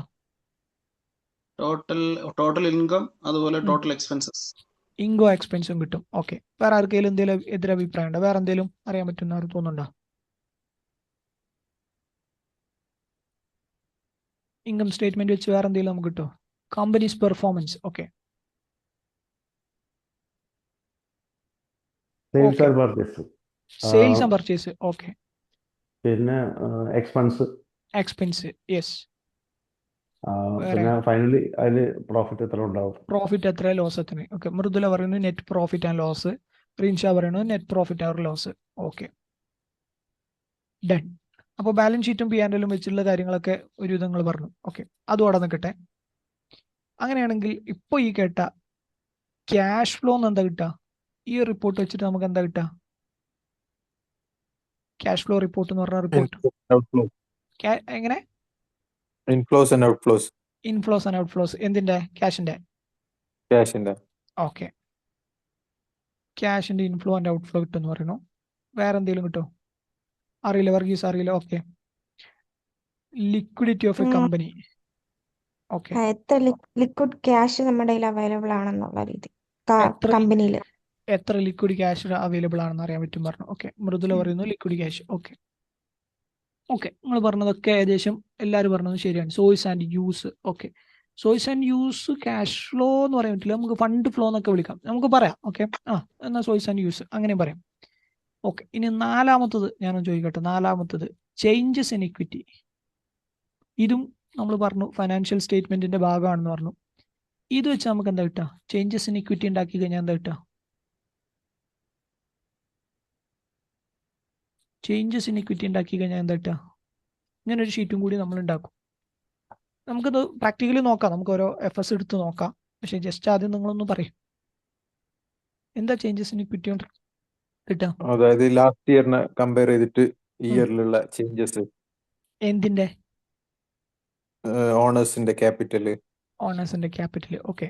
ഫാബിർ പറയുന്നു what belongs to the owner after deducting all liabilities. Okay. Saji പറയുന്നു owners investment. Okay. Varsha company's ownership value. Okay okay, അത് അവിടെ നോട്ടെ. നിങ്ങൾ പറഞ്ഞത് തന്നെയാണ് കറക്റ്റ്. അവിടെ നോക്കട്ടെ. ഏകദേശം എല്ലാവരും പറഞ്ഞ ഗ്രോയിങ് ആൻഡ് ഡിക്രീസിങ്. ഓക്കെ. അഞ്ചാമത്തത് നോട്ട്സ് ടു അക്കൗണ്ട്സ്. ഇത്രയുള്ളൂ നമ്മൾ പറഞ്ഞത്. നോട്ട്സ് ടു അക്കൗണ്ട്സ് 5 ഫിനാൻഷ്യൽ സ്റ്റേറ്റ്മെന്റിന്റെ 5 ഭാഗങ്ങൾ. അഞ്ചാമത്തതോ capital increase or decrease. Mridula. Okay. അഞ്ചാമത്തതോ നോട്ട്സ് ടു അക്കൗണ്ട്സ് കൊണ്ട് എന്താ കിട്ടുക? ഇനി നമുക്ക് കമ്പനിയുടെ പൊസിഷൻ ഇപ്പം ലോസിലാണെങ്കിൽ എങ്ങനെ പ്രോഫിറ്റിലാക്കാമെന്നുള്ള നോട്ട്സ് എങ്ങനെയൊക്കെ ആയിരിക്കും? അതൊരു ഊഹമാണ് പറയണത് കേട്ടോ, അറിയില്ല. ഓക്കെ. ആ ഊഹം പറഞ്ഞോളി. ഊഹം തന്നെ വേണ്ടേ? ഊഹം പറഞ്ഞോളി. ഇനി കമ്പനിക്ക് ഇനി മുന്നോട്ട് വയ്ക്കേണ്ട സ്റ്റെപ്പ്, ഇനി ബഡ്ജറ്റ് പ്ലാനിങ്ങോ അല്ലെങ്കിൽ ഇനി പ്രോഫിറ്റിലാക്കാൻ വേണ്ടി എന്ത് ചെയ്യാൻ പറ്റും നമുക്ക് എന്ന് അക്കൗണ്ട്സിന്റെ നോട്ട്സ്, അക്കൗണ്ട്സിലേക്ക് കൊടുക്കുന്ന നോട്ട്സ്, അല്ലെങ്കിൽ പിന്നെ കമ്പനി ഓണേഴ്സിന് കൊടുക്കുന്ന നോട്ട്സ് ആയിരിക്കും. ഓക്കെ. ഓഡിറ്റഡ് അഡ്വൈസ് ഒന്നും പറയാൻ പറ്റൂല. Auditor advice. Okay. Notes to accounts auditor. Okay.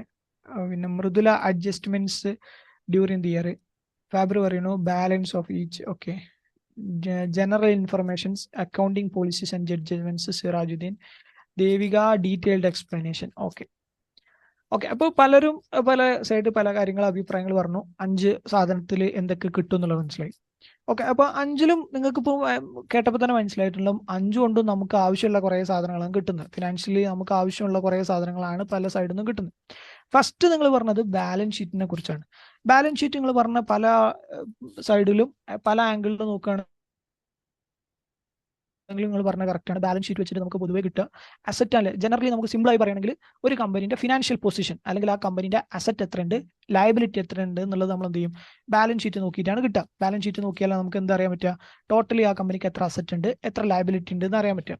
അപ്പൊ അസറ്റ് എന്താ, ലയബിലിറ്റി എന്താന്ന് അറിയണം. ഓക്കെ. അത് അറിയാത്തൊരു ടെൻഷൻ അടിക്കണ്ട. ഞാൻ പറഞ്ഞില്ല, അത് അറിയാത്തൊരു ടെൻഷൻ അടിക്കണ്ട. ഞാൻ ഓവറോൾ പറയാണ്. ഓക്കെ. അപ്പൊ ഒരു കമ്പനിന്റെ അസറ്റ് എന്താ, ലയബിലിറ്റി എന്താന്നുള്ളത് അറിയണം എന്ത് ബാലൻസ് ഷീറ്റ് നിന്ന് കിട്ടുക. പിന്നെ നിങ്ങൾ പറഞ്ഞത് ഇൻകം സ്റ്റേറ്റ്മെന്റ് ആണ് അല്ലെങ്കിൽ പി ആൻഡ് എൽ ആണ്. പി ആൻഡ് എൽ നിങ്ങൾ പറഞ്ഞ എല്ലാവരും പറഞ്ഞ സൈഡ് കറക്റ്റ് ആണ്. എന്ത് സെയിൽസ് കിട്ടും, പർച്ചേസ് കിട്ടും, അല്ലെങ്കിൽ നെറ്റ് ഇൻകം കിട്ടും, പ്രോഫിറ്റ് കിട്ടും, ലോസ് കിട്ടും. ഇതൊക്കെ പി ആൻഡ് എൽ നിന്ന് കിട്ടും. അതും കറക്റ്റ് ആണ്. പിന്നെ ക്യാഷ് ഫ്ലോ പറഞ്ഞു. ക്യാഷ് ഫ്ലോ പറഞ്ഞപ്പോൾ നിങ്ങൾ പറഞ്ഞു എന്ത് ക്യാഷ് ഇൻഫ്ലോ ആയതും ക്യാഷ് ഔട്ട്ഫ്ലോ ആയതും നമുക്ക് എന്ത് കിട്ടും? ക്യാഷ് ഫ്ലോ എന്ന് കിട്ടും. അതായത് എത്ര കമ്പനിക്ക് ഫണ്ട് വന്നു, എത്ര ഫണ്ട് ക്യാഷ് പോയി എന്ന കാര്യങ്ങളൊക്കെ എന്ത് ചെയ്യാൻ പറ്റും? ക്യാഷ് ഫ്ലോ എന്ന് പറയുന്ന റിപ്പോർട്ട് നോക്കിക്കഴിഞ്ഞാൽ കിട്ടും എന്ന് പറഞ്ഞു. അതും കറക്റ്റ്. ഇനി ചേഞ്ചസ് ഇൻ ഇക്വിറ്റി വന്നപ്പോൾ നിങ്ങൾ കുറച്ച് ആൾക്കാരൊക്കെ പറഞ്ഞു, കുറച്ച് ആൾക്കാർ പറഞ്ഞു തെറ്റിയിട്ടുണ്ട്, കുറച്ച് ആൾക്കാർ പറഞ്ഞു ശരിയാണ്. എന്ത് ആ ഒരു വർഷം ഓണർക്ക് എത്ര ക്യാപിറ്റൽ വന്നു, എത്ര ക്യാപിറ്റൽ പോയി, അതായത് ഓണറെ ക്യാപിറ്റലിൽ എന്തൊക്കെ മാറ്റങ്ങൾ വന്നു, അതായത് ആര് ഇൻവെസ്റ്റ് ചെയ്ത ആളുടെ ക്യാപിറ്റലിൽ എന്തൊക്കെ മാറ്റങ്ങൾ വന്നു എന്ന കാര്യങ്ങളൊക്കെ എന്ത് ചെയ്യാൻ പറ്റും? ചേഞ്ചസ് ഇൻ ഇക്വിറ്റി നോക്കിക്കഴിഞ്ഞാൽ മനസ്സിലാവും. ആരൊക്കെയാണ് എത്ര ഫണ്ട് ഇൻവെസ്റ്റ് ചെയ്തു, എത്ര ഫണ്ട് പോയി, അല്ലെങ്കിൽ ഇക്വിറ്റിയിൽ എന്ത് മാറ്റമാണ് വന്നത്, എത്രയാണ് പുതിയ ഷെയർ ഹോൾഡേഴ്സ് വന്നത്, എത്ര ഷെയർ ഹോൾഡേഴ്സ് പോയി എന്ന കാര്യങ്ങളൊക്കെ എന്ത് ചെയ്യാൻ പറ്റും? ചേഞ്ചസ് ഇൻ ഇക്വിറ്റി എന്ന് പറഞ്ഞ ഈ റിപ്പോർട്ട് നോക്കിക്കഴിഞ്ഞാൽ കിട്ടും. ഓക്കെ. അതാണ് അതുകൊണ്ട് കിട്ടുക. ഇനി അഞ്ചാമത്തെ നിങ്ങൾ പറഞ്ഞത് നോട്ട്സ് ടു അക്കൗണ്ട്സിൽ കുറെ ആൾക്കാർ പറഞ്ഞത് ശരിയാണ്. എന്ത് നോട്ട്സ് ടു അക്കൗണ്ട്സ് നോക്കിക്കഴിഞ്ഞാൽ മേലെ കൊടുത്തതിന്റെ ഒക്കെ ഡീറ്റെയിൽ ആയിട്ടുള്ള കാര്യങ്ങൾ അറിയാൻ പറ്റും.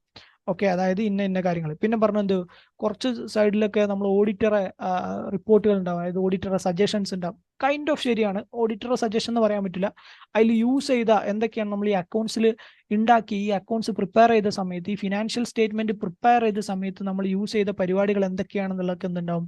ഈ നോട്ട്സ് ടു അക്കൗണ്ട്സ് എന്ന് പറഞ്ഞ റിപ്പോർട്ടിനകത്ത് ഉണ്ടാവും. ഇപ്പോൾ ഒരാൾ പറഞ്ഞ കറക്റ്റ് ആണ്. എന്ത് അക്കൗണ്ടിങ് പോളിസീസ് ആൻഡ് ജഡ്ജ്മെന്റ്സ് ഇതൊക്കെ എന്ത് ചെയ്യും?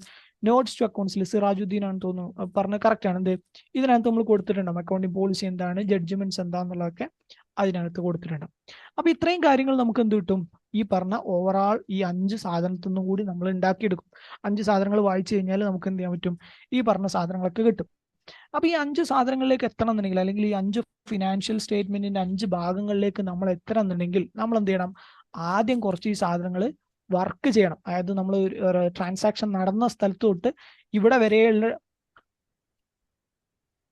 അഡ്മിനിസ്ട്രേറ്റർ, ഇതൊക്കെ പേരറിയില്ലല്ലോ, ജോയിൻ ചെയ്യാൻ നോക്കുന്ന ആളാണ് അറിയാം. ഓക്കെ. അപ്പൊ ഇവിടെ വരെയുള്ള വർക്ക് നമ്മൾ എന്ത് ചെയ്യണം? നടത്തണം. ഓക്കെ. അപ്പൊ നമ്മൾ ആദ്യം എന്ത് ചെയ്യാം? വീണ്ടും നമ്മൾ ഈ പറഞ്ഞ 5 പാർട്ടിനെ തന്നെ നമ്മൾ വീണ്ടും ഒന്നും കൂടി മുറിക്കാം. എന്നിട്ട് നമുക്ക് എന്ത് ചെയ്യാം? ബാക്കിലോട്ട് പോകാം. അപ്പോൾ ഞാൻ ബാലൻസ് ഷീറ്റിന് വീണ്ടും മുറിക്കാൻ പോവാണ്. ഓക്കെ, ബാലൻസ് ഷീറ്റിന് വീണ്ടും മുറിക്കാൻ പോവാണ്. അപ്പോൾ നമ്മൾ എവിടെ നിന്ന് തുടങ്ങിയാണ്? ആനുവൽ റിപ്പോർട്ട് നിന്ന് തുടങ്ങിയാണ്. ആനുവൽ റിപ്പോർട്ട് എന്ന് പറഞ്ഞാൽ ഞാൻ പറഞ്ഞു ആ കമ്പനീൻ്റെ എല്ലാ സാധനങ്ങളും അതിനകത്തുണ്ടാവും. അതിനകത്ത് നമ്മൾ ഒന്നും കൂടി ഫോക്കസ് ചെയ്തപ്പോൾ നമ്മൾ ഇങ്ങോട്ട് പോയി ഫൈനാൻഷ്യൽ റിപ്പോർട്ടിലേക്ക് പോയി, അല്ലെങ്കിൽ ഫൈനാൻഷ്യൽ സ്റ്റേറ്റ്മെന്റിലേക്ക് പോയി. ഫൈനാൻഷ്യൽ സ്റ്റേറ്റ്മെന്റിന്റെ 5 ഭാഗങ്ങളുണ്ടെന്ന് ഞാൻ പറഞ്ഞു. ആ 5 ഭാഗങ്ങൾ ഏതൊക്കെയാണെന്ന് നിങ്ങൾക്ക് പറയാം. ബാലൻസ് ഷീറ്റ് ഉണ്ട്, P&L ഉണ്ട്, ചേഞ്ചസ് ഇൻ ഇക്വിറ്റി ഉണ്ട്, ക്യാഷ് ഫ്ലോ ഉണ്ട്, നോട്ട്സ് ടു അക്കൗണ്ട്സ് ഉണ്ട്. ഇതിൽ തന്നെ നമ്മൾ ബാലൻസ് ഷീറ്റിലേക്ക് മാത്രം പോകാൻ പോകണം. എന്താണ് ബാലൻസ് ഷീറ്റിനകത്തുള്ളതെന്ന് മാത്രം പോകാൻ പോകണം. ഓക്കെ, ബാലൻസ് ഷീറ്റിനകത്ത് നിങ്ങൾ പറഞ്ഞു അസറ്റും ലയബിലിറ്റിയാണ് പ്രൈമർലി ബാലൻസ് ഷീറ്റിനകത്ത് ഉണ്ടാവുക, ഒരു കമ്പനീന്റെ അസറ്റും ലയബിലിറ്റിയും. ഓക്കെ, അപ്പോൾ നമുക്ക് അസറ്റ് എന്താണെന്നുള്ളത് ഒരു ബേസിക് ധാരണ നിങ്ങൾക്ക് ഉണ്ടോ നമുക്കൊന്ന് ജസ്റ്റ് നോക്കാം. ഞാൻ രണ്ട് മൂന്ന് ആൾക്കാരോട് ചോദിക്കാം, കാരണം തീരെ അക്കൗണ്ട്സ് പരിചയമില്ലാത്ത ആൾക്കാർ ഇതിലുണ്ട്. അപ്പോൾ നിങ്ങൾക്ക് അവർ ഐഡിയ അറിയുന്ന ആൾക്കാരാണോ എന്നൊന്നും അറിയാൻ വേണ്ടിയിട്ട് അസറ്റ് എന്ന് പറഞ്ഞാൽ എന്താ അറിയാന്നുള്ളത്.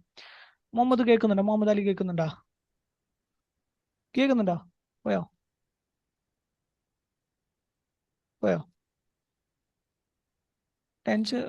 മടിയൊന്നും വിചാരിക്കണ്ട കേട്ടോ, ആരും എന്തെങ്കിലും വിചാരിക്കോ അങ്ങനെയൊന്നും ഇല്ല കേട്ടോ. ആർക്കും ഒന്നും അറിയാത്ത ആൾക്കാരാണ് ഇവിടെ എല്ലാവരും. ഓക്കെ, സജിമോൻ കേൾക്കുന്നുണ്ടോ? കേൾക്കുന്നുണ്ട്. അസറ്റ് എന്ന് പറഞ്ഞാൽ ഞങ്ങൾ കേട്ടിട്ടുണ്ടോ? കേട്ടിട്ടുണ്ട്. ഇതിനു മുമ്പത്തെ മറ്റേ ക്ലാസ്സിന് ആ തുടക്കത്തില് കുറച്ച് നാളുണ്ടായിരുന്നല്ലോ, അതിലൂടെ കേട്ടിട്ടുള്ള. എന്താന്നാലും അസറ്റ് എന്ന് പറഞ്ഞാൽ ഞങ്ങളൊരു അഭിപ്രായം എന്താ? എന്റെ ഒരു അഭിപ്രായം ആസ്തി. നമ്മളുടെ ഈ അതിനകത്ത് ഈ നമ്മൾ ഇൻവെസ്റ്റ് ചെയ്തിരിക്കുന്ന ഫണ്ടിന്റെ ആയിരിക്കുമോ എന്നൊരു ഡൗട്ടുണ്ട്. പിന്നെ ബിൽഡിങ്ങുകളാകാം, മറ്റുള്ള എക്യുപ്മെന്റ്സുകളാകാം, ഇങ്ങനെയുള്ള കാര്യങ്ങളിലൊക്കെ ഇതിനകത്ത് ഉൾപ്പെടുമെന്നാണ് എൻ്റെ ഒരു ധാരണ. ഓക്കെ, ധാരണ ശരിയാണ്. നിങ്ങൾ ധാരണ തെറ്റിയിട്ടൊന്നുമില്ല, ധാരണ ശരിയാണ്. രണ്ടാൾ പറഞ്ഞു ശരിയാണ്. മുഹമ്മദ് പറഞ്ഞതും ശരിയാണ്. ആസ്തി അല്ലെങ്കിൽ ഈ പറഞ്ഞ ബിൽഡിങ്ങുകളാവാം, എക്യുപ്മെന്റ്സ് ആവാം, അതിനൊക്കെ റീസൺ ഉണ്ട് ഇങ്ങനെ ആവുക എന്നുള്ളതൊക്കെ പറയാനുണ്ട്. ഓക്കെ, ബട്ട് സ്റ്റിൽ നിങ്ങൾ ആ ഓവറോൾ പിക്ചർ കറക്റ്റ് ആണ്. അസറ്റ് എന്ന് പറഞ്ഞു കഴിഞ്ഞാൽ അത് തന്നെയാണ്. ഓക്കെ, ലയബിലിറ്റി എന്താ? അതാർക്കും പറയാം. ആരെങ്കിലും ഒരാൾ പറയും ലയബിലിറ്റി എന്ന് പറഞ്ഞാൽ എന്താ? എന്താ ലയബിലിറ്റി എന്ന് പറഞ്ഞാൽ? ബാലൻസ് ഷീറ്റിനകത്ത് ഇത് ഉണ്ടാവും പറഞ്ഞു. ഓക്കെ, ബാധ്യത പറഞ്ഞു. ഓക്കെ, വേറെ ആരെങ്കിലും ലയബിലിറ്റി എന്ന് പറഞ്ഞാൽ എന്താ? മുഹമ്മദ് പറഞ്ഞു ബാധ്യത. ലോണ്, വർഗീസ് പറഞ്ഞു ലോണ്. ഓക്കെ, ലയബിലിറ്റി എന്ന് പറഞ്ഞാൽ നമുക്ക് കിട്ടാനുള്ളത്, കമ്പനികൾ നമുക്ക് കിട്ടാനുള്ള എത്ര ഉണ്ട്, അതുപോലെ ക്യാപിറ്റല് നമുക്ക് ഓണറിന് കൊടുക്കാനുള്ള ക്യാപിറ്റൽ ലയബിലിറ്റിയാണ്. അതുപോലെ എന്തെങ്കിലും കടബാധ്യത ഉണ്ടെങ്കിൽ അത് ലയബിലിറ്റിയാണ്. അതുപോലെ കമ്പനിയുടെ ഏത് പിന്നെ കിട്ടാനുള്ള സാധനങ്ങളും ലയബിലിറ്റിയാണ്. ഓക്കെ, സാബിർ പറയുന്നു money or obligations business must pay. Okay, Nahlas പറയുന്നു ഒബ്ലിഗേഷൻസ്. ഓക്കെ, അപ്പോൾ ലയബിലിറ്റി എന്താണെന്നുള്ളതും നിങ്ങൾ എല്ലാവരും പറഞ്ഞ ഓവറോൾ പിക്ചർ എന്താണ്? കറക്റ്റാണ്. അക്കൗണ്ട്സ് അറിയണമെന്നോ അല്ലെങ്കിൽ ഞാൻ പറയില്ല ഫൈനാൻഷ്യൽ ഒബ്ലിഗേഷൻസ് ഓർ ഡെബ്റ്റ്സ് വരുന്നതാസ് പറയുന്നു, കറക്റ്റാണ്. അപ്പോൾ അസറ്റും ലയബിലിറ്റിയും തിരിച്ചറിയാൻ നിങ്ങൾക്ക് എന്ത് ചെയ്യണ്ട? ഈ പറഞ്ഞ പോലെ അക്കൗണ്ടിങ് പഠിക്കണമെന്നൊന്നുമില്ല. അപ്പോൾ നമ്മളോട് ഒരാൾ പേഴ്സണലി ചോദിക്കുകയാണ് നിങ്ങൾ പേഴ്സണൽ അസറ്റ് എന്താ, പേഴ്സണൽ ലയബിലിറ്റി എന്താ പറഞ്ഞു കഴിഞ്ഞാൽ നമുക്ക് എന്ത് പറയാൻ പറ്റും?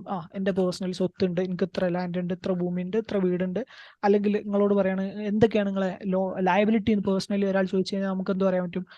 എനിക്ക് ലോൺ ഉണ്ട്, അല്ലെങ്കിൽ ഇത്ര ബാധ്യതകളുണ്ട്, ഇത്ര കൊടുക്കാനുണ്ട്, ഇത്ര കടമുണ്ട്. ഇതാണ് എന്ത് ലോണ്. അപ്പോൾ ഇതറിയാൻ നമ്മൾ എന്ത് ചെയ്യണ്ട? നമ്മൾ അക്കൗണ്ട്സ് പഠിക്കണമെന്ന് വേണ്ട. അപ്പോൾ നമ്മൾ കമ്പനീന്റെ ബാലൻസ് ഷീറ്റ് എന്ന് പറയുന്ന ഈ റിപ്പോർട്ടിനകത്ത് ഈ 2 സാധനങ്ങളാണ് പ്രൈമറിലി കാണിച്ചിട്ടുണ്ടാവുക. ഇത് പല രീതിയിൽ കാണിക്കും. അസറ്റിൽ തന്നെ പല കാറ്റഗറി ഉണ്ട്. Current asset, non current asset, tangible, intangible. ആ അസറ്റിനെ ഡിപ്രീഷിയേറ്റ് ചെയ്യണം, അമോർട്ടൈസേഷൻ ചെയ്യണം, അങ്ങനെ കുറെ പരിപാടികളുണ്ട്. ഓക്കെ, അപ്പോൾ അതൊക്കെ മാറ്റി നിർത്തി കഴിഞ്ഞാൽ at the overall balance sheet എന്ന് പറഞ്ഞു കഴിഞ്ഞാൽ അതിനകത്തുനിന്ന് നമുക്ക് എന്താ കിട്ടുക? ആ കമ്പനീന്റെ അസറ്റ് എന്താണ്, ആ കമ്പനീന്റെ ലയബിലിറ്റി എന്താണ്. അസറ്റ് എന്ന് പറഞ്ഞു കഴിഞ്ഞാൽ എന്താ? കമ്പനി എന്തൊക്കെ ഓൺ ചെയ്യുന്നുണ്ട്. ഓക്കെ, എന്തൊക്കെ ഓൺ ചെയ്യുന്നുണ്ട് അതൊക്കെ എന്താണ്? അസറ്റാണ്. എന്തൊക്കെ കമ്പനിക്ക് സ്വന്തമായിട്ടുണ്ട് അതൊക്കെ അസറ്റാണ്. ലയബിലിറ്റി എന്ന് പറഞ്ഞു കഴിഞ്ഞാലോ എന്തൊക്കെ കമ്പനി ഇപ്പോൾ പറഞ്ഞ പോലെ ഒബ്ലിഗേഷൻ ചെയ്യുന്നുണ്ട്, അല്ലെങ്കിൽ എന്തൊക്കെ കൊടുക്കാനുണ്ട്, എന്തൊക്കെ തിരിച്ചു കൊടുക്കാനുണ്ട്, ആർക്കൊക്കെ പൈസ തിരിച്ചു കൊടുക്കാണ്ട്, ആർക്കൊക്കെ തിരിച്ച് അങ്ങോട്ട് കൊടുക്കാണ്ട്, അതൊക്കെ എന്ത് ചെയ്യുന്നുണ്ടാവും? ലയബിലിറ്റി സൈഡിൽ ഉണ്ടാവും. അപ്പോൾ നമ്മളെ സംബന്ധിച്ചിടത്തോളം ഒരു കമ്പനീന്റെ ബാലൻസ് ഷീറ്റ് എടുത്ത് നിങ്ങൾ നാളെ അങ്ങനെ ഒരു ബാലൻസ് ഷീറ്റ് എടുത്ത് വായിച്ചു നോക്കുന്ന സമയത്ത് നിങ്ങൾ ആദ്യം എങ്ങോട്ടാ കണ്ണു പോവുക? അസറ്റിലേക്കാ പോവുക അല്ലെ? ഈ കമ്പനിക്ക് എത്രത്തോളം അസറ്റ് ഉണ്ട്, എത്രത്തോളം ഈ കമ്പനി അസറ്റ് ഉണ്ടാക്കിയിട്ടുണ്ട് എന്നുള്ളത് നമ്മൾ എന്ത് ചെയ്യും? അതൊന്ന് ചെക്ക് ചെയ്യും. അതുപോലെ നമ്മൾ എന്ത് ചെയ്യും? ലയബിലിറ്റി സൈഡിലും നോക്കും എന്തൊക്കെയാണ് ഈ കമ്പനിന്റെ ബാധ്യതകൾ, ഈ കമ്പനി എന്തൊക്കെ കടം വരുത്തി വെച്ചിട്ടുണ്ട്, എന്തൊക്കെ ലോൺ ഉണ്ട്. അപ്പൊ നാളെ നിങ്ങൾക്ക് ഒരു ഇൻവെസ്റ്റ്മെന്റ് ഓപ്പർച്യൂണിറ്റി വരികയാണ്, ഒരു കമ്പനിയിൽ ഫണ്ട് ഇൻവെസ്റ്റ് ചെയ്യാൻ വേണ്ടിയിട്ട് നിങ്ങളെ സുഹൃത്ത് വിളിക്കുകയാണ്, നിങ്ങളെ സുഹൃത്തിന്റെ തന്നെ ബിസിനസ് ആണ്, സുഹൃത്ത് വിളിക്കുകയാണ് എന്തിന്, ഇതാ ഇന്ന കമ്പനിയിൽ ഈ ഇൻവെസ്റ്റ് ചെയ്തോ, എന്റെ കൂടെ ചേർന്ന് പറയണം. അപ്പൊ നമ്മൾ ആ സുഹൃത്തിനോട് എന്ത് പറയും, ഈ എന്റെ ഫിനാൻഷ്യൽ സ്റ്റേറ്റ്മെന്റ് അയക്കെന്ന് പറയും. അപ്പൊ ഫിനാൻഷ്യൽ സ്റ്റേറ്റ്മെന്റ് അയച്ചു തരുമ്പോൾ ഏതൊക്കെ ഉണ്ടാവും, ബാലൻസ് ഷീറ്റും P&L നിർബന്ധമായിട്ടും അറ്റ്ലീസ്റ്റ് ഉണ്ടാവും. ഈ പറഞ്ഞ 5 ഇല്ലെങ്കിലും ഈ 2 എന്തായാലും എല്ലാ കമ്പനിയും അയച്ചു തരും, ബാലൻസ് ഷീറ്റും P&L. നമ്മൾ ആദ്യം എങ്ങോട്ട് പോയി നോക്കും, ബാലൻസ് ഷീറ്റ് തുറന്നു നോക്കും. എന്നിട്ട് നമ്മൾ എന്ത് ചെയ്യും, അസറ്റ് സൈഡിലേക്ക് ഇങ്ങനെ നോക്കും, എന്തൊക്കെ ഇവൻ സ്വന്തമായിട്ട് ഇവന്റെ കയ്യിലുണ്ട്. എന്നിട്ട് നമ്മൾ എന്ത് ചെയ്യും, ലയബിലിറ്റി സൈഡിലേക്ക് നോക്കും, ഇവൻ ഇനി എന്തൊക്കെ കൊടുക്കാനുണ്ട്. അത് വെച്ചിട്ട് നമുക്ക് എന്ത് ചെയ്യാൻ പറ്റും, ആ കമ്പനിനെ അനലൈസ് ചെയ്യാൻ പറ്റും. ഈ കമ്പനി അസറ്റ് ഇത്ര ഉണ്ട്, ഈ കമ്പനി ലയബിലിറ്റി ഇത്രയാണ്, ലയബിലിറ്റി കൂടുതലാണ് അല്ലെങ്കിൽ കൊടുക്കാനുള്ള പൈസ കൂടുതലാണ്, എന്നാൽ അസറ്റ് അത്രയ്ക്ക് ഇല്ല എന്നുണ്ടെങ്കിൽ നമുക്ക് മനസ്സിലാക്കുക എന്ത്, ആ കമ്പനിയിൽ ഇവിടെ എന്തൊക്കെയോ പ്രശ്നങ്ങളുണ്ട്, അല്ലെങ്കിൽ ഫണ്ട് കിട്ടിയ ഫണ്ടൊന്നും പ്രോപ്പറായിട്ട് യൂസ് ചെയ്യുന്നില്ല. ലയബിലിറ്റി എന്ന് പറഞ്ഞു കഴിഞ്ഞാൽ ഫണ്ട് വന്നതായിരിക്കും, അല്ലെങ്കിൽ നമ്മൾ കൊടുക്കാനുള്ള പൈസകളാണ്. ആ പൈസക്ക് കൊടുക്കാനുള്ളത് എന്താണ്, അപ്പുറത്ത് എന്തെങ്കിലുമൊക്കെ വാങ്ങണ്ടേ, വാങ്ങിയിട്ടൊന്നുമില്ല, അസറ്റ് സൈഡ് ഒന്നുമില്ല.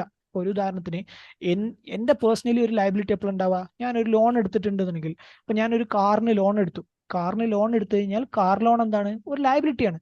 പക്ഷെ ആ ലയബിലിറ്റി ഉണ്ടാക്കുന്നതോടൊപ്പം തന്നെ എനിക്ക് എന്തുണ്ടാവുന്നുണ്ട്, ഒരു കാറും കൂടി ഞാൻ വാങ്ങുന്നുണ്ട്. അപ്പോൾ അപ്പുറത്തൊരു അസറ്റും വരുന്നുണ്ട്. എൻ്റെ പേഴ്സണലി എൻ്റെ ബാലൻസ് ഷീറ്റ് നോക്കുകയാണെങ്കിൽ ലയബിലിറ്റി ആയിട്ട് കാർ ലോണും വന്നിട്ടുണ്ട്, അതേ സമയത്ത് എന്ത് ചെയ്തിട്ടുണ്ട്, അസറ്റ് ആയിട്ട് കാറും വന്നിട്ടുണ്ട്. അപ്പോൾ അറ്റ് ദ ടൈം ഒരു ലയബിലിറ്റി ഞാൻ ഉണ്ടാക്കിയ സമയത്ത് അപ്പുറത്ത് എന്ത് ഉണ്ടാക്കുന്നുണ്ട്, ഒരു അസറ്റ് ഉണ്ടാക്കുന്നുണ്ട്. അപ്പൊ ഈ ലയബിലിറ്റി യൂസ് ചെയ്തിട്ട് നമ്മൾ അസറ്റ് ഉണ്ടാക്കിയിട്ടുണ്ടോ, ഒരു ബിസിനസ് അത് ഉണ്ടാക്കിയിട്ടുണ്ടോ, അല്ലെങ്കിൽ ഇവർ ഈ വാങ്ങിയ ഫണ്ടൊക്കെ ഇവർ എന്ത് ചെയ്തു എന്നൊക്കെ നമ്മൾ അറിയണം എന്നുണ്ടെങ്കിൽ നമ്മൾ എന്ത് ചെയ്യേണ്ടി വരും, ബാലൻസ് ഷീറ്റിലേക്ക് പോയി നോക്കേണ്ടി വരും. അപ്പൊ നിങ്ങൾ ഈ പറഞ്ഞ പോലെ ബാലൻസ് ഷീറ്റിലേക്ക് പോയി നോക്കി അവിടെ ജനറലി 2 ആൾക്കാരായിട്ടായിരിക്കും ആ കമ്പനീന്റെ മൊത്തം ആൾക്കാരെ തരംതിരിച്ചിട്ടുണ്ടാവുക. അസറ്റ് സൈഡിലേക്ക് കുറച്ച് ആൾക്കാരെ കൊണ്ടുപോയിട്ടുണ്ടാവും, ലയബിലിറ്റി സൈഡിലേക്ക് കുറച്ച് ആൾക്കാരെ കൊണ്ടുപോയിട്ടുണ്ടാവും. ഓക്കെ, നമ്മൾ വീണ്ടും എന്ത് ചെയ്യുക, ഒന്നുകൂടി മുറിക്കുക. നമുക്കിനി അസറ്റും ലയബിലിറ്റി ഒക്കെ ഡീപ്പായിട്ട് പഠിക്കാം. അസറ്റിൽ കുറെ കാര്യങ്ങൾ പഠിക്കാണ്ട് നമുക്ക് PP എന്ന് പറഞ്ഞ സാധനം പഠിക്കാണ്ട്, ഇൻവെസ്റ്റ്മെന്റ് അസറ്റ് പഠിക്കാണ്ട്, കുറെ കാര്യങ്ങൾ പഠിക്കാണ്ട്, അത് IFRS വെച്ചിട്ട് തന്നെ നമുക്ക് പഠിക്കാണ്ട്. അവിടേക്കൊക്കെ നമുക്ക് എത്താം. അതിന് മുന്നേ നമുക്ക് എന്ത് ചെയ്യാം, ഒന്നും കൂടി ഇതിനെ ബ്രോഡായിട്ട് മുറിച്ച് വെക്കാം. ഞാൻ അസറ്റിന് എന്ത് ചെയ്യാണ്, വീണ്ടും കൊണ്ടുപോയിട്ട് ഒന്നും കൂടി മുറിക്കുകയാണ്. ഓക്കെ, അസറ്റിനെ വീണ്ടും മുറിച്ചു, കട്ട് ചെയ്തു. ഏതൊക്കെ അസറ്റിന് നിങ്ങൾക്കറിയാം, നിങ്ങൾക്ക് അറിയുന്ന ടൈപ്പ് ഓഫ് അസറ്റുകൾ പറയും. Current fixed asset, fixed asset. Okay, fixed asset current asset, current asset പറഞ്ഞു, ഇൻടാഞ്ചിബിൾ അസറ്റ്, ഇൻടാഞ്ചിബിൾ അസറ്റ് പറഞ്ഞു, ടാഞ്ചിബിൾ അസറ്റ്, ടാഞ്ചിബിൾ പറഞ്ഞു. Okay, fictitious asset, fictitious asset പറഞ്ഞു. ഓക്കെ, വേറെ ഏതെങ്കിലും അസറ്റ് ചാറ്റിൽ 2 ആൾക്കാർ നോക്കട്ടെ. ടാഞ്ചിബിൾ ആണ് ഇൻടാഞ്ചിബിൾ, ടാഞ്ചിബിൾ ആണ് ഇൻടാഞ്ചിബിൾ. ഓക്കെ, വേറെ കഴിഞ്ഞോ, ഇനിയുണ്ടോ? നമ്മൾ ബ്രോഡായിട്ട് നോൺ കറന്റ് അസറ്റ് അല്ല പറയാ, കറന്റ് അസറ്റ്. ഓക്കെ, നോൺ കറന്റും പറയാം. ഓപ്പറേറ്റിംഗ് അസറ്റ് ഒരാൾ പറഞ്ഞു, കറന്റ് അസറ്റ് പറഞ്ഞു. ഓക്കെ, ഇവിടെ നോൺ കറന്റ് അസറ്റ് എന്ന് പറയാം. നോൺ കറന്റ് അസറ്റും പറഞ്ഞു, ഓപ്പറേറ്റിംഗ് അസറ്റ് പറയുന്നു. Okay, operating asset. Okay, depreciation asset. Okay, അങ്ങനെ ഒരു അസറ്റ്. ഓക്കെ, ഡിപ്രീസിയേഷൻ അസറ്റ് നിങ്ങൾ കേട്ടൊക്കെ പറയും. അറിയാത്ത ആൾക്കാർ ലോങ് ടേം ഇൻവെസ്റ്റ്മെന്റ്സ് അസറ്റ് അല്ലേ? ലോങ് ടേം ഇൻവെസ്റ്റ്മെന്റ്സ് അസറ്റ് അല്ലേ എന്നൊരു ചോദ്യമില്ല. അസറ്റ് നിങ്ങൾ കേട്ടതിനൊക്കെ പറയും, ക്വസ്റ്റ്യൻ ഇല്ല. Long term investments, deferred tax assets, അതുപോലെ capital work in progress, leased asset, land mortgage, lease asset, long term asset, property and equipment project in progress. Property and equipment ഒക്കെ ഇവിടെ കഴിഞ്ഞു പോയി, ഫിക്സ്ഡ് അസറ്റിൽ പറഞ്ഞു പോയി. ഫിക്സഡ് അസറ്റ് കഴിഞ്ഞു. Okay, work in progress പറയാൻ പറ്റുമോ? Work in progress. ഓക്കെ, ഒരാൾ പറഞ്ഞു work in progress. Nalas financial asset. Okay, financial asset. Okay, അടിപൊളി, ഫൈനാൻഷ്യൽ അസറ്റ്. ഓക്കെ, കഴിഞ്ഞോ, ഇനി ഉണ്ടോ? വാറ്റ് ഡെബിറ്റ് പറയാൻ പറ്റുമോ? വാറ്റ് ഡെബിറ്റോ? അങ്ങനെയല്ല ഞാൻ ഉദ്ദേശിക്കുന്നത്. അസറ്റിൽ ഏതൊക്കെ വരും എന്നല്ല ഞാൻ ഉദ്ദേശിക്കുന്നത്, അസറ്റിന്റെ കാറ്റഗറിയിൽ പോയിട്ട പേരുകൾ അത്ര ഞാൻ ഉദ്ദേശിക്കുന്നത്. അസറ്റിൽ നമുക്ക് ഒരുപാട് ഫിക്ടീഷ്യസ് അത് പറയുന്നത് ഫിക്ടീഷ്യസ്. ഓക്കെ, ഇപ്പോൾ ഒരുവിധം അസറ്റുകളൊക്കെ എഴുതിയിട്ടുണ്ട്. ഇപ്പോൾ ഈ ഇതിൽ എഴുതിയ ഇതൊക്കെ നിങ്ങൾ ജനറലി ഒരു ഫിനാൻഷ്യൽ സ്റ്റേറ്റ്മെന്റ് നോക്കി കഴിഞ്ഞാൽ നിങ്ങൾ കാണാൻ പോകുന്ന അസറ്റുകളാണ്. ജനറലി ഒരു ഫിനാൻഷ്യൽ സ്റ്റേറ്റ്മെന്റ് എടുത്ത് നോക്കാം. നമുക്ക് ജസ്റ്റ് ഒന്ന് നോക്കാം ഏതൊക്കെ ഫിനാൻഷ്യൽ സ്റ്റേറ്റ്മെന്റ് ഇപ്പോൾ ഇവർ ഏതൊക്കെ അസറ്റ് എഴുതിയിട്ടുണ്ട് നോക്കാം. ഇവർ ഇത് ഞാൻ പറഞ്ഞില്ല, ഇത് കണ്ടൻസ്ഡ് ഫോർമാറ്റ് ആണ്. ഇവർ ടോട്ടൽ അസറ്റ് എന്ന് പറഞ്ഞ ഇതില്ല. നമുക്ക് നാളെ വേറെ വലിയൊരു റിപ്പോർട്ട് വെച്ചിട്ട് തന്നെ നോക്കാം. ഞാൻ ആ റിപ്പോർട്ട് മാറിപ്പോയതാ. ഓക്കെ, അപ്പോൾ ജനറലി ഉള്ള ഒരുവിധം അസറ്റുകളൊക്കെ നിങ്ങൾ ഇവിടെ പറഞ്ഞിട്ടുണ്ട്. Fixed asset, depreciation, current asset, non current asset എന്ന് പറഞ്ഞിട്ട് കുറേ കാറ്റഗറീസ് നിങ്ങൾ എന്ത് ചെയ്തിട്ടുണ്ട് പറഞ്ഞിട്ടുണ്ട്. Pre payment and other receivables അതും ഒരു അസറ്റാണ്. പ്രീ പേയ്മെന്റ് ഒരു അസറ്റാണ്. ഓക്കെ, അപ്പൊ ഇതൊക്കെ അസറ്റുകളാണ്, കുറേ അസറ്റുകളാണ്. അപ്പോൾ ഇവിടെ ഒരു വ്യത്യാസം എന്ന് വെച്ചാൽ, ഇപ്പൊ നമ്മളൊരു ജനറലി ഒരു സാധാരണ ഒരു മനുഷ്യനോട് ചോദിക്കുകയാണ് നിങ്ങൾ അസറ്റ് എന്താണെന്ന് ചോദിച്ചു കഴിഞ്ഞാൽ അയാൾ എന്താ പറയാ? അയാൾ പറയും വീടൊരു അസറ്റാണ്, അല്ലെങ്കിൽ ചിലപ്പോൾ കുറച്ച് ആൾക്കാർ ഇമോഷണൽ ആണെന്നുണ്ടെങ്കിൽ പറയുന്നത് മക്കളൊരു അസറ്റ് ആണെന്നൊക്കെ പറയുന്ന ആൾക്കാരും ഒരു ഇമോഷണൽ ടച്ചിൽ പറയും എൻ്റെ മകൻ എനിക്കൊരു അസറ്റ് ആണെന്ന് പറയും. അല്ലെങ്കിൽ എന്ത് ചെയ്യും, കുറച്ച് ആൾക്കാർ പറയും എന്ത് ചെയ്യും, എനിക്ക് ഇത്ര ലാൻഡ് ഉണ്ട്, ലാൻഡ് ഒരു അസറ്റ് ആണ് പറയും. അല്ലെങ്കിൽ ബിൽഡിംഗ് ഉണ്ട്, അതൊരു അസറ്റ് ആണ് പറയും. അതൊക്കെ പേഴ്സണലി നമ്മൾ പറയും. പക്ഷെ ബിസിനസ്സിലേക്ക് വരുന്ന സമയത്ത്, ബിസിനസിന്റെ ഫിനാൻഷ്യൽ സ്റ്റേറ്റ്മെന്റിലേക്ക് വരുന്ന സമയത്ത് നമ്മൾ അതിനൊക്കെ വേറെ വേറെ പേരിട്ട് വിളിക്കുകയാണ്. നമ്മൾ fixed asset, depreciation, current asset, non current, intangible, tangible, ഈ പറഞ്ഞ പേരുകളിലൂടെയൊക്കെ നമ്മൾ എന്ത് ചെയ്യണം. അതുപോലെ ഫൈനാൻഷ്യൽ അസറ്റ്, ഇതൊക്കെ വളരെ ഇമ്പോർട്ടൻറ്റ് സാധനം. ഓക്കെ, അപ്പോൾ ആ പേരുകളിലൂടെയൊക്കെ നമ്മൾ എന്ത് ചെയ്യണേ, അസറ്റിനെ കാറ്റഗറൈസ് ചെയ്യണം.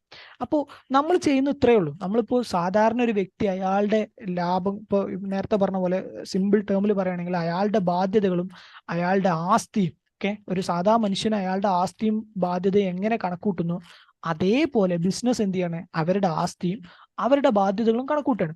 അപ്പൊ ആസ്തി കാണിക്കാനാണ് അവരെന്ത് ചെയ്യുന്നത്, അസറ്റുകൾ പിടിച്ചിട്ടുള്ളത്, ടോട്ടൽ അസറ്റ് കാണിച്ചിട്ടുള്ളത്. ഈ ആസ്തി കാണിക്കാൻ വേണ്ടി അസറ്റിന്റെ അകത്ത് അവർ കുറെ ടൈപ്പ് ഓഫ് അസറ്റുകളാക്കി തിരിച്ചിട്ടുണ്ട്. അതിന് പല പല കണ്ടീഷൻസ് ഉണ്ട്, പല പല പേരുകളിൽ പല പല ഇടാനുള്ള പല റീസൺസ് ഉണ്ട്. പല റീസൺസിലൂടെയാണ് അവരെന്ത് ചെയ്യുന്നത്, പല അസറ്റുകളിലേക്ക് കാറ്റഗറൈസ് ചെയ്യുന്നത്.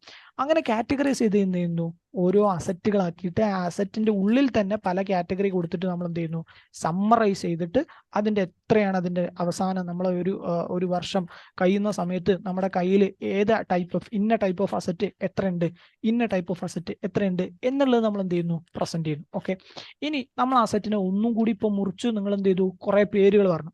ആ പേരുകളിൽ നിന്ന് ഞാൻ ഒരു പേര്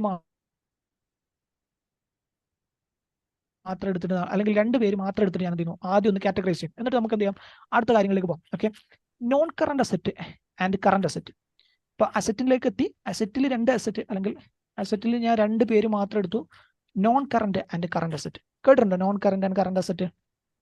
കേട്ടിട്ടുണ്ടോ? എന്താ രണ്ടും തമ്മിലുള്ള ഒരു വ്യത്യാസം അറിയില്ല, ഒരാൾ പറയും.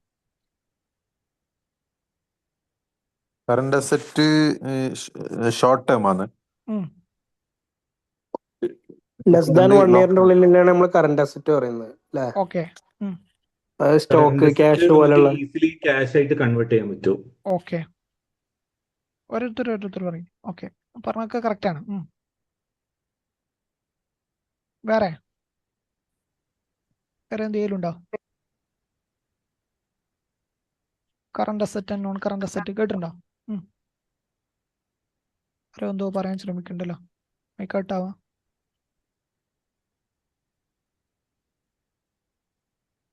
പറഞ്ഞേ പോയോ? ഓക്കെ, കേൾക്കുന്നില്ല. ഓക്കെ, എന്തോ ചാറ്റിൽ എന്തോ പറഞ്ഞു.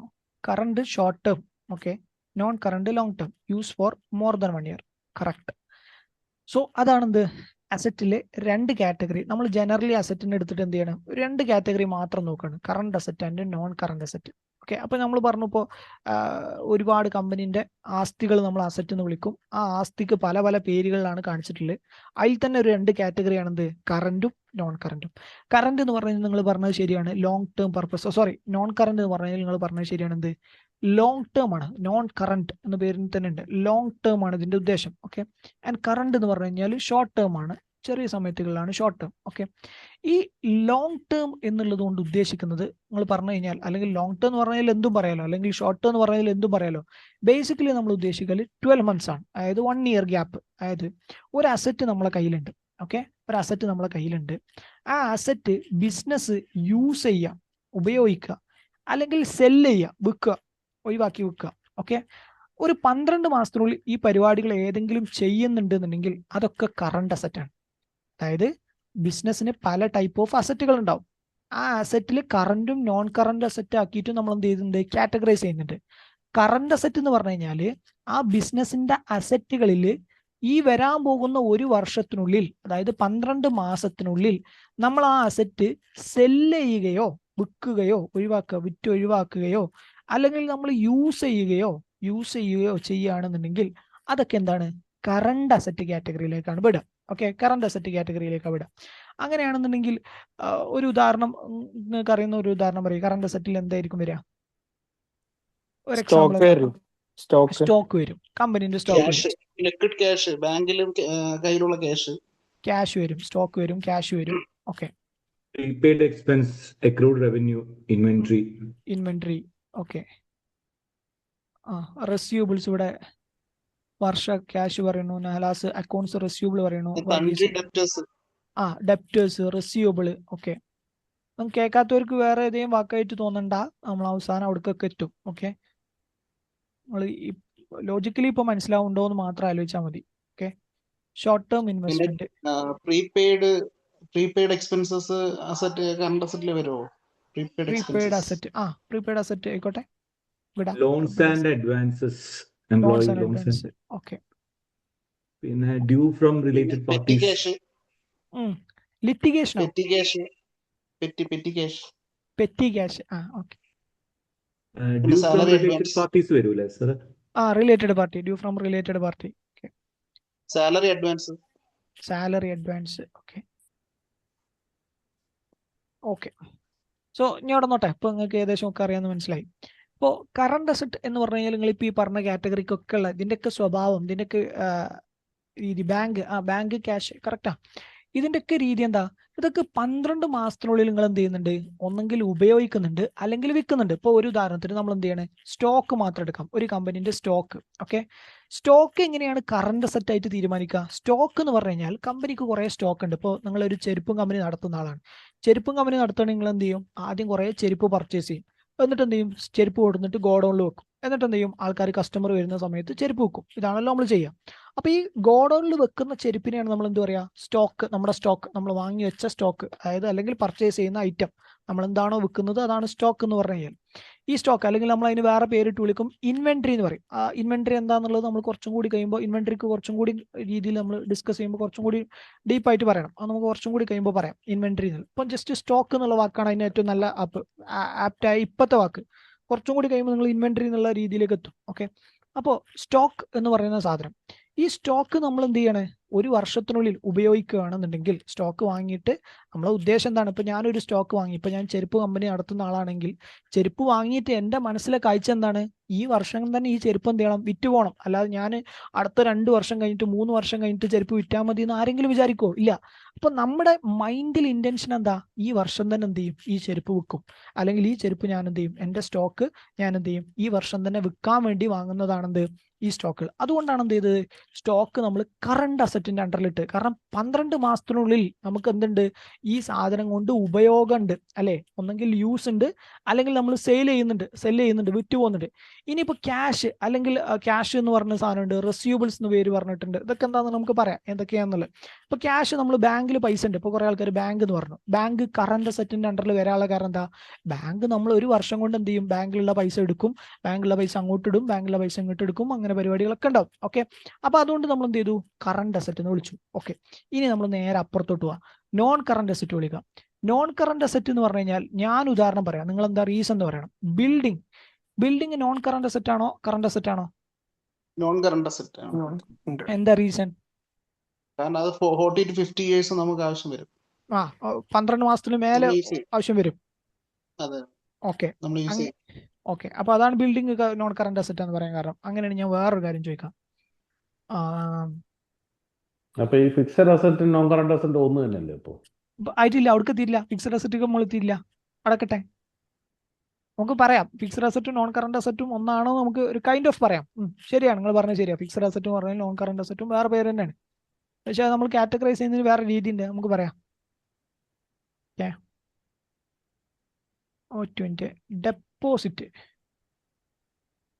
Deposit in FD.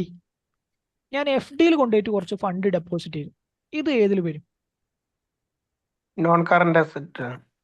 Okay, non current asset പറയണോ? FD 6 monthsലാണെങ്കിൽ അത് കറണ്ട് അസറ്റ് ആവില്ല. ഓക്കെ, വേറെ വേറെ എന്തെങ്കിലും അഭിപ്രായം ഉണ്ടോ? ഞാൻ FD കൊണ്ടുപോയിട്ട് കുറച്ച് ഡെപ്പോസിറ്റ് ഇട്ട് കഴിഞ്ഞാൽ ഡിപ്പെൻസ് ഓൺ പീരീഡ് അല്ല അത് ഡിപ്പെൻസ് കാറ്റഗറൈസ് ഓൺ ചെയ്യുന്നത്. പീരീഡ്. ഓക്കെ, FD അറിയുന്ന മോർ ദാൻ 1 ഇയർ അല്ലേ? നമുക്കൊരു ആ ഫിക്സഡ് പീരീഡ്.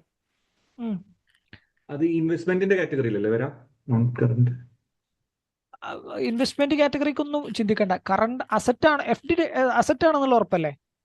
അസറ്റ് ആണെന്ന് ഉറപ്പാണ്. ആ അസറ്റില് കറന്റ് അസറ്റ് അല്ല. കറണ്ട് അസറ്റ് അല്ല. Okay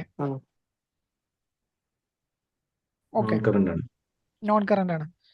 okay, kind of non current asset ആണ് കൂടുതലും FD നോൺ കറണ്ട് അസറ്റിലാണ് പറയുന്നത്. കാരണം 6 മന്ത്സിന് മേലെ എന്തായാലും 1 ഇയറിന് മേലെ എന്തായാലും FDകൾ ഉണ്ടാവും. ഇനിയിപ്പോൾ ചെറുത് 6 മന്ത് FD ആണ്, ഷോർട്ട് ടേം FD ആണെന്നുണ്ടെങ്കിൽ നമുക്ക് എന്ത് ചെയ്യാം, നോൺ കറണ്ട് അസറ്റ് എന്ന് വിളിക്കാം. പക്ഷേ കൂടുതലും FDകൾ ഡെപ്പോസിറ്റിൽ ഇടുന്നതൊക്കെ എന്താണ്, നോൺ കറണ്ട് അസറ്റ് കാറ്റഗറിയിലേക്ക് വിടുക. കാരണം FD പൊതുവെ എന്താണ് 1 ഇയറിന് മേലെ ആയിരിക്കും FD എന്ത് ചെയ്യുക, ആൾക്കാർ കീപ്പ് ചെയ്യുക. അപ്പോൾ അതുകൊണ്ട് നമുക്ക് എന്ത് ചെയ്യാം, നോൺ കറണ്ട് അസറ്റിന്റെ കാറ്റഗറിയിലേക്ക് എന്ന് പറയാം. അപ്പോൾ അവിടെ നമ്മളെ തരംതിരിക്കുന്നത്, കറണ്ടും നോൺ കറണ്ടും തരംതിരിക്കുന്നതിന്റെ പ്രധാന ഉദ്ദേശം, ഞാൻ അതാണ് പറയാൻ ഉദ്ദേശിച്ചത്. പ്രധാന ഉദ്ദേശം നമ്മുടെ ടൈം പീരീഡ് ആണ്. 12 മന്ത്സ് എന്നുള്ള ഈ ഒരു ടൈം പീരീഡിനെയാണ് എന്ത് ചെയ്യുന്നത്, ഒരു അസറ്റിനെ കറണ്ട് ആക്കണോ നോൺ കറണ്ട് ആക്കണോ എന്നുള്ളത് തീരുമാനിക്കുന്നത്. നമ്മൾ വരാൻ പോകുന്ന 12 മാസത്തിനുള്ളിൽ വാങ്ങുകയോ ഉപയോഗിക്കുകയോ ചെയ്യുന്നുണ്ടെന്നുണ്ടെങ്കിൽ, സെൽ ഓർ യൂസ് ചെയ്യുന്നുണ്ടെന്നുണ്ടെങ്കിൽ അത് കറണ്ട് അസറ്റ് ആണ്. എന്നാൽ അത് ചെയ്യുന്നില്ല എന്നുണ്ടെങ്കിൽ അതെന്താണ്, നോൺ കറണ്ട് അസറ്റ് ആണ്. അപ്പോൾ കമ്പനിക്ക് നമ്മൾ ഈ പറഞ്ഞ പോലെ ഒരു കമ്പനീന്റെ ഫിനാൻഷ്യൽ സ്റ്റേറ്റ്മെന്റ് എടുത്തു നോക്കിക്കഴിഞ്ഞാൽ അതിനകത്ത് കുറേ അസറ്റുകൾ ഉണ്ടാവും. ആ അസറ്റുകളെ കമ്പനി വീണ്ടും രണ്ടെണ്ണാക്കി തരംതിരിച്ചിട്ടുണ്ടാവും. കറണ്ട് അസറ്റ് എന്ന് പറഞ്ഞ പേരിലും വിളിച്ചിട്ടുണ്ടാവും, നോൺ കറണ്ട് അസറ്റ് എന്നുള്ള പേരിലും വിളിച്ചിട്ടുണ്ടാവും. ഈ രണ്ടും തരംതിരിക്കാനുള്ള റീസൺ എന്താ, ഈ ഫിനാൻഷ്യൽ സ്റ്റേറ്റ്മെന്റ് വായിച്ചു നോക്കുന്ന ഒരാൾ, ഈ റിപ്പോർട്ട് വായിക്കുന്ന ഒരാൾക്ക് മനസ്സിലാവണം എന്ത്, ഈ കമ്പനി 12 മാസത്തിനുള്ളിൽ ഉപയോഗിക്കാനുള്ള അസറ്റുകൾ ഇത്രയൊക്കെ ഉണ്ട്, അല്ല ഈ കമ്പനിക്ക് ഒരുപാട് വർഷങ്ങളോളം ഉപയോഗിക്കാനുള്ള ഒരു അസറ്റ് ഇത്ര ഉണ്ട്. ഇപ്പോൾ ഒരു ഉദാഹരണത്തിന് പറയുകയാണ്, നമ്മൾ എന്ത് ചെയ്യണം, റിലയൻസിന്റെ ഫിനാൻഷ്യൽ സ്റ്റേറ്റ്മെന്റ് എടുത്ത് ഇങ്ങനെ വായിച്ചു നോക്കുകയാണ്. അപ്പം നമ്മൾ വായിക്കുന്ന സമയത്ത് നമുക്ക് മനസ്സിലായി നോൺ കറണ്ട് അസറ്റിൽ ബിൽഡിംഗ് ഉണ്ട്, ബിൽഡിങ്ങിൽ നല്ലൊരു എമൗണ്ട് കിടക്കുന്നുണ്ട്. അതിന്റെ അർത്ഥം എന്താ, റിലയൻസിന് അടുത്ത 2 വർഷം 3 വർഷം 10 വർഷം 15 വർഷം 20 വർഷത്തേക്കൊക്കെ ഉപയോഗിക്കാൻ ഒരുപാട് ബിൽഡിങ്ങുകൾ റിലയൻസ് ഉണ്ടാക്കിയിട്ടുണ്ട്. എന്നാൽ നമ്മളിങ്ങനെ അടിക്ക് വന്ന സമയത്ത് നോൺ കറണ്ട് അസറ്റുകൾ കറണ്ട് അസറ്റുകൾ എടുക്കുന്നുണ്ട്. ആ കറണ്ട് അസറ്റിൽ സ്റ്റോക്ക് എടുക്കുന്നുണ്ട്. പക്ഷെ സ്റ്റോക്കിന്റെ എമൗണ്ട് വളരെ കുറച്ചുള്ളൂ, 10 ഉള്ളൂ 20 ഉള്ളൂ. ബിൽഡിംഗ് 100 ഉണ്ടെന്നുണ്ടെങ്കിൽ സ്റ്റോക്ക് 10 ഉള്ളൂ. അതിന്റെ അർത്ഥം എന്താ, റിലയൻസിന്റെ കയ്യിൽ സ്റ്റോക്ക് തീരെ ഇല്ല. റിലയൻസിന്റെ കയ്യിൽ എന്തില്ല, ഈ ഒരു 12 മാസം കൊണ്ട് വിൽക്കാൻ വേണ്ട പ്രൊഡക്റ്റുകൾ റിലയൻസിന്റെ കയ്യിൽ എന്തില്ല, ഇല്ല എന്നുള്ളതാണ് നമ്മൾ എന്ത് ചെയ്യേണ്ടത്, അതിൽ നിന്ന് വായിച്ചെടുക്കേണ്ടത്.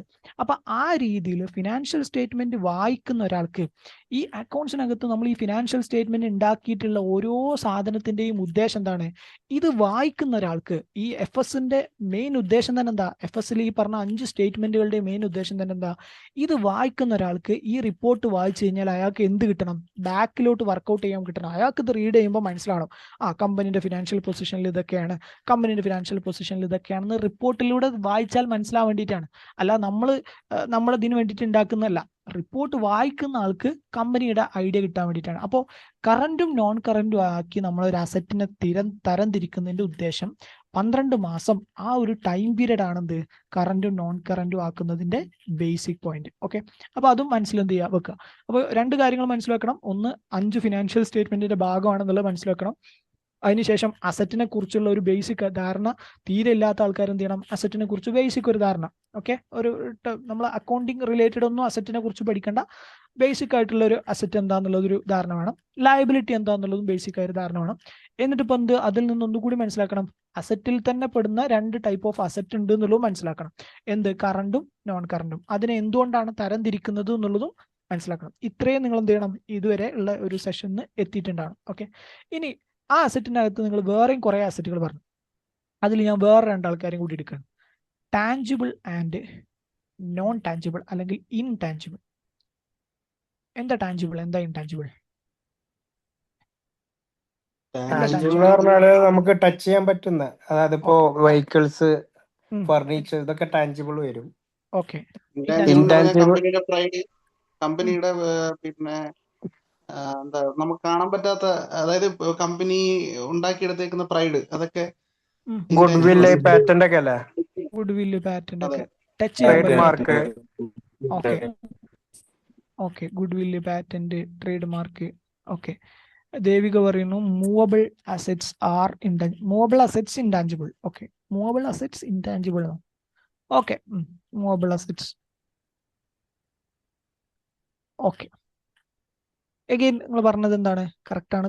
ഐ മീൻ ആൾക്കാർ പറഞ്ഞത് കറക്റ്റാണ്. അറിയാത്തവർക്ക് വേണ്ടിയിട്ട് നമ്മൾ പറയുമ്പോൾ മനസ്സിലാവും. ഓക്കെ, ടാഞ്ചിബിൾ പറഞ്ഞു കഴിഞ്ഞാൽ നമ്മൾ ബോർഡർലി പറയുകയാണെങ്കിൽ അസറ്റിനെ നമ്മൾ വീണ്ടും ഞാൻ പറഞ്ഞില്ലേ, അസറ്റിനെ പല രീതിയിൽ നമുക്ക് എന്ത് ചെയ്യാം, തരംതിരിക്കാം. അയക്കുന്ന ആൾക്ക് പല രീതിയിൽ നമ്മൾ റിപ്പോർട്ട് കൊടുക്കുകയാണ്.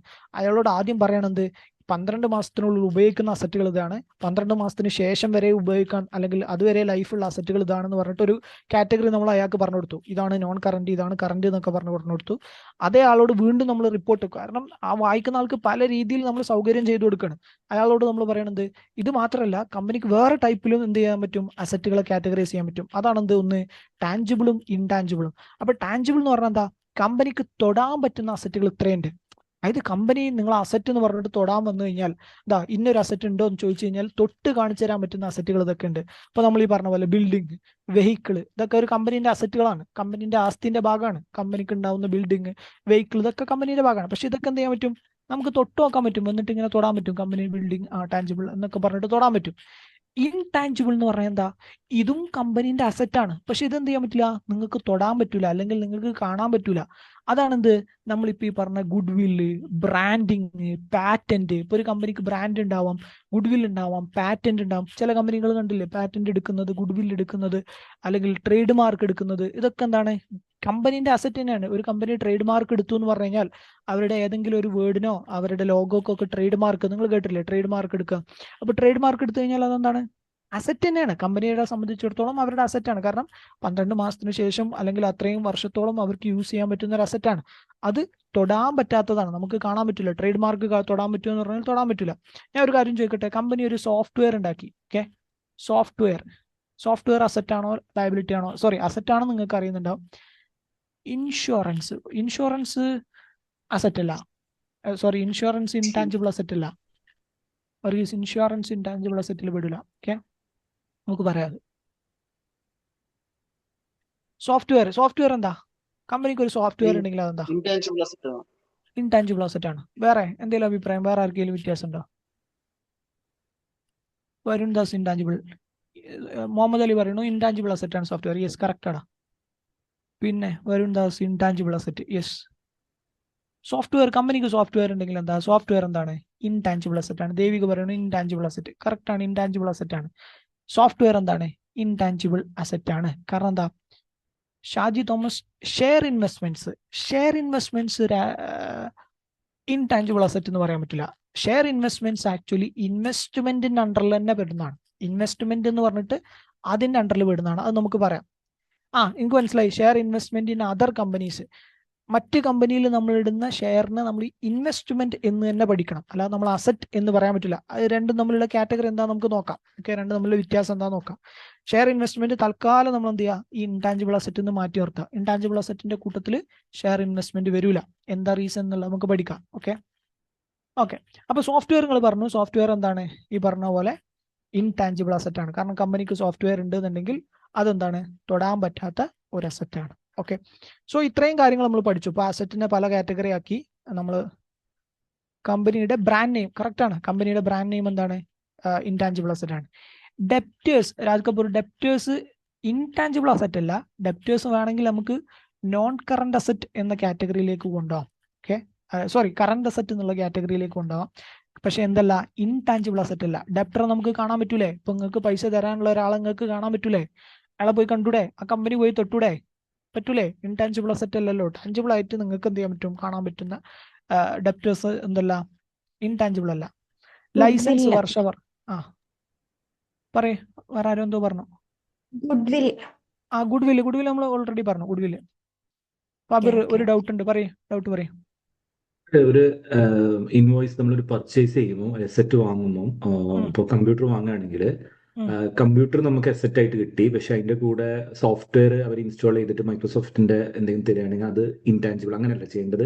അങ്ങനെ തന്നെ ചെയ്യേണ്ടത്. രണ്ടും നമുക്ക് അങ്ങനെ തന്നെ കാറ്റഗറൈസ് ചെയ്യാം. ഓക്കെ, അതിൽ കുറച്ചും കൂടി നമുക്കൊന്നും കൂടി പറയുകയാണെന്നുണ്ടെങ്കിൽ, ഇപ്പോൾ ഒരു കമ്പ്യൂട്ടറും ഉണ്ട്, ഒരു സോഫ്റ്റ്വെയർ ഉണ്ട്. ഇപ്പോൾ ഒരു ഉദാഹരണത്തിന് ഇനി ഒന്നും കൂടി വേറെ രീതിയിൽ നമുക്ക് പറയാം. ഇപ്പോൾ ഒരാൾ എന്ത് ചെയ്തു, നമുക്കൊരു സോഫ്റ്റ്വെയർ സെല് ചെയ്യുന്നുണ്ട്. ഓക്കെ, ഒരു സോഫ്റ്റ്വെയർ സെല് ചെയ്യുന്നുണ്ട്. ആ സോഫ്റ്റ്വെയർ നമ്മൾ വാങ്ങിയത് ഒരു പെൻഡ്രൈവ് ത്രൂ ആണ്. ഓക്കെ, പെൻഡ്രൈവ് ആണ്, നമുക്ക് പെൻഡ്രൈവ് ത്രൂ ആണ് തരുന്നത്. അങ്ങനെയാണെന്നുണ്ടെങ്കിൽ നമ്മൾ ഇപ്പോൾ ഞാൻ ജസ്റ്റ് ഉദാഹരണം പറയാം, നമ്മളൊരു കമ്പനീൻ്റെ കയ്യിൽ നിന്ന് എന്ത് ചെയ്തു, ഒരു സോഫ്റ്റ്വെയർ പർച്ചേസ് ചെയ്യാണ്. സോഫ്റ്റ്വെയർ പർച്ചേസ് ചെയ്യുന്ന സമയത്ത് സോഫ്റ്റ്വെയർ ആ കമ്പനി തന്നിട്ടുള്ളത് ഒരു പെൻഡ്രൈവിനകത്താക്കിയിട്ടാണ്. ഓക്കെ, പെൻഡ്രൈവിനകത്താക്കിയിട്ടാണ് സോഫ്റ്റ്വെയർ. അങ്ങനെയാണെന്നുണ്ടെങ്കിൽ ഫാബർ ഈ സോഫ്റ്റ്വെയർ വാങ്ങിയ കമ്പനിയിലുള്ള ആളാണെന്നുണ്ടെങ്കിൽ ഫാബർ ഇതിൽ പെൻഡ്രൈവ് കാണിക്കോ സോഫ്റ്റ്വെയർ കാണിക്കോ കമ്പനി വാങ്ങിയതായിട്ട്? സോഫ്റ്റ്വെയർ കാണിക്കും, പെൻഡ്രൈവ് എക്സ്പെൻസ് ആയിട്ട്. അങ്ങനെയല്ല, അവിടെ ചെറിയ വ്യത്യാസമുണ്ട്. അതായത് പെൻഡ്രൈവിനകത്ത്, ഇപ്പോൾ ഒരു പെൻഡ്രൈവിനകത്ത് നമ്മൾ എന്ത് ചെയ്യാണ്, സോഫ്റ്റ്വെയർ ഒരു കമ്പനിയുടെ കയ്യിൽ നിന്ന് വാങ്ങുകയാണെന്നുണ്ടെങ്കിൽ ഈ സോഫ്റ്റ്വെയർ ആണ് നമ്മുടെ മേജർ പർച്ചേസ്. നമ്മുടെ ഉദ്ദേശം സോഫ്റ്റ്വെയർ വാങ്ങുക എന്നുള്ളതാണ്. ആ കമ്പനി നമുക്ക് സോഫ്റ്റ്വെയർ പെൻഡ്രൈവ് മുഖാന്തരം തരുന്നു എന്നുള്ളൂ. അപ്പോൾ ആ പെൻഡ്രൈവിന്റെ വില കൂടി സോഫ്റ്റ്വെയറിന്റെ കൂടെ എന്ത് ചെയ്തിട്ടുണ്ടാവും, സോഫ്റ്റ്വെയറിന്റെ ചാർജിന്റെ കൂടെ ഫുൾ എമൗണ്ട് ആക്കി തന്നിട്ടുണ്ടാവും.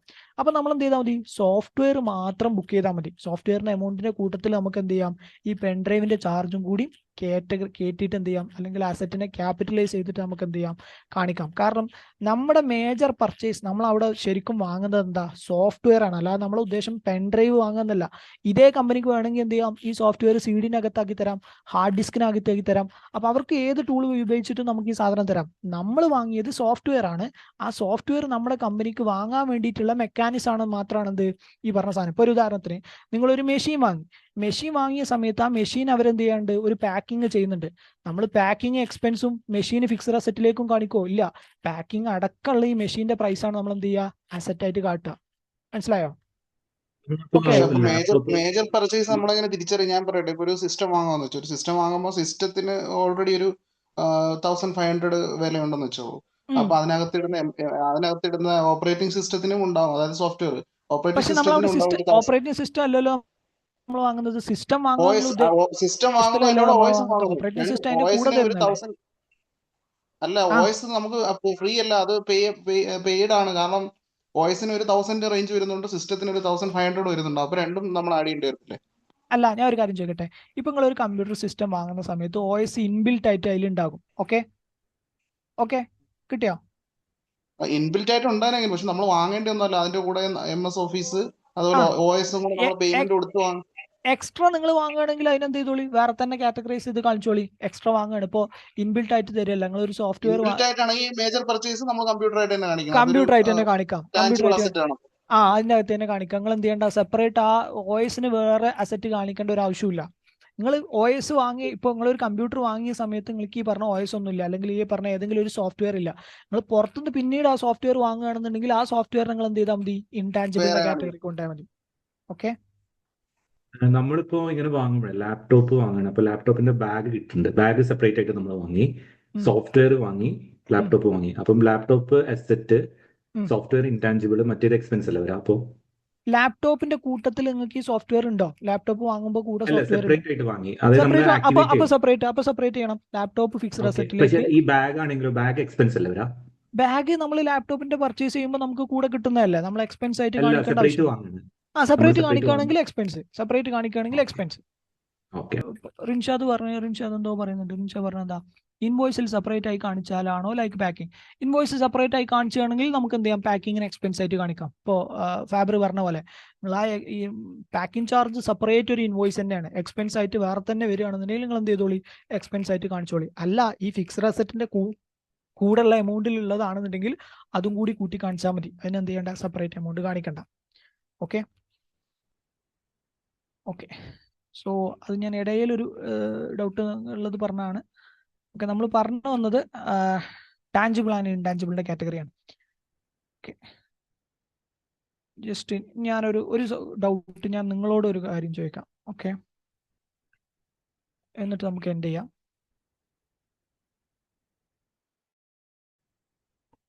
Okay, goodwill. ഓക്കെ, ഇപ്പൊ ഇതുവരെ പറഞ്ഞതൊക്കെ തീരെ പരിചയമില്ലാത്ത ആൾക്കാർക്ക് വേണ്ടിയിട്ടാണ് നമ്മൾ ഇത്രയും പറഞ്ഞത്. സൈഡൊക്കെ ആണെങ്കിൽ ഇപ്പൊ ഞാൻ ഈ ചോദിക്കുന്ന സാധനം കുറച്ചൊക്കെ നിങ്ങൾക്ക് ഒരു ടച്ചുള്ള ആൾക്കാർക്ക് വേണ്ടിയിട്ടുള്ളതാണ്. മറ്റുള്ള ഇതാവൊന്നും വേണ്ട, ടെൻഷൻ അടിക്കേണ്ട. ആ ഒരു ഹൈ ലെവൽ ക്വസ്റ്റ്യനോ അങ്ങനെയൊന്നുമല്ല, കുറച്ചൊക്കെ ഐഡിയ ഉള്ളവർക്ക് കൂടി വേണ്ടിയിട്ടാണ്. ഓക്കെ, ഗുഡ്വിൽ എന്ന് പറഞ്ഞ സാധനം ഇപ്പൊ നിങ്ങൾ പറഞ്ഞു ഗുഡ്വിൽ ഇൻടാഞ്ചിബിൾ ആണെന്ന് പറഞ്ഞു. ഓക്കെ, ഇൻടാഞ്ചിബിൾ അസറ്റ് ആണ് ഗുഡ്വിൽ എന്ന് പറഞ്ഞു. ഗുഡ്വിൽ എന്ന് പറഞ്ഞാൽ എന്താ? എന്താ ഗുഡ്വിൽ എന്ന് പറഞ്ഞാൽ പൊതുവെ ബേസിക്കലി ഗുഡ്വിൽ എന്ന് കമ്പനിയുടെ പറഞ്ഞാൽ കമ്പനിയുടെ നല്ല സൽപ്പേര്. സൽപ്പേര്, നല്ല പേര്, റെപ്യൂട്ടേഷൻ എന്ന് പറയാം. റെപ്യൂട്ടേഷൻ. Okay, reputation, goodwill. നല്ല. ഓക്കെ, ഞാൻ ഫസ്റ്റ് ചോദിക്കട്ടെ. ഇപ്പൊ നിങ്ങളെ കമ്പനി ഒരു 5 വർഷം 10 വർഷമായിട്ട് വർക്ക് ചെയ്യണം.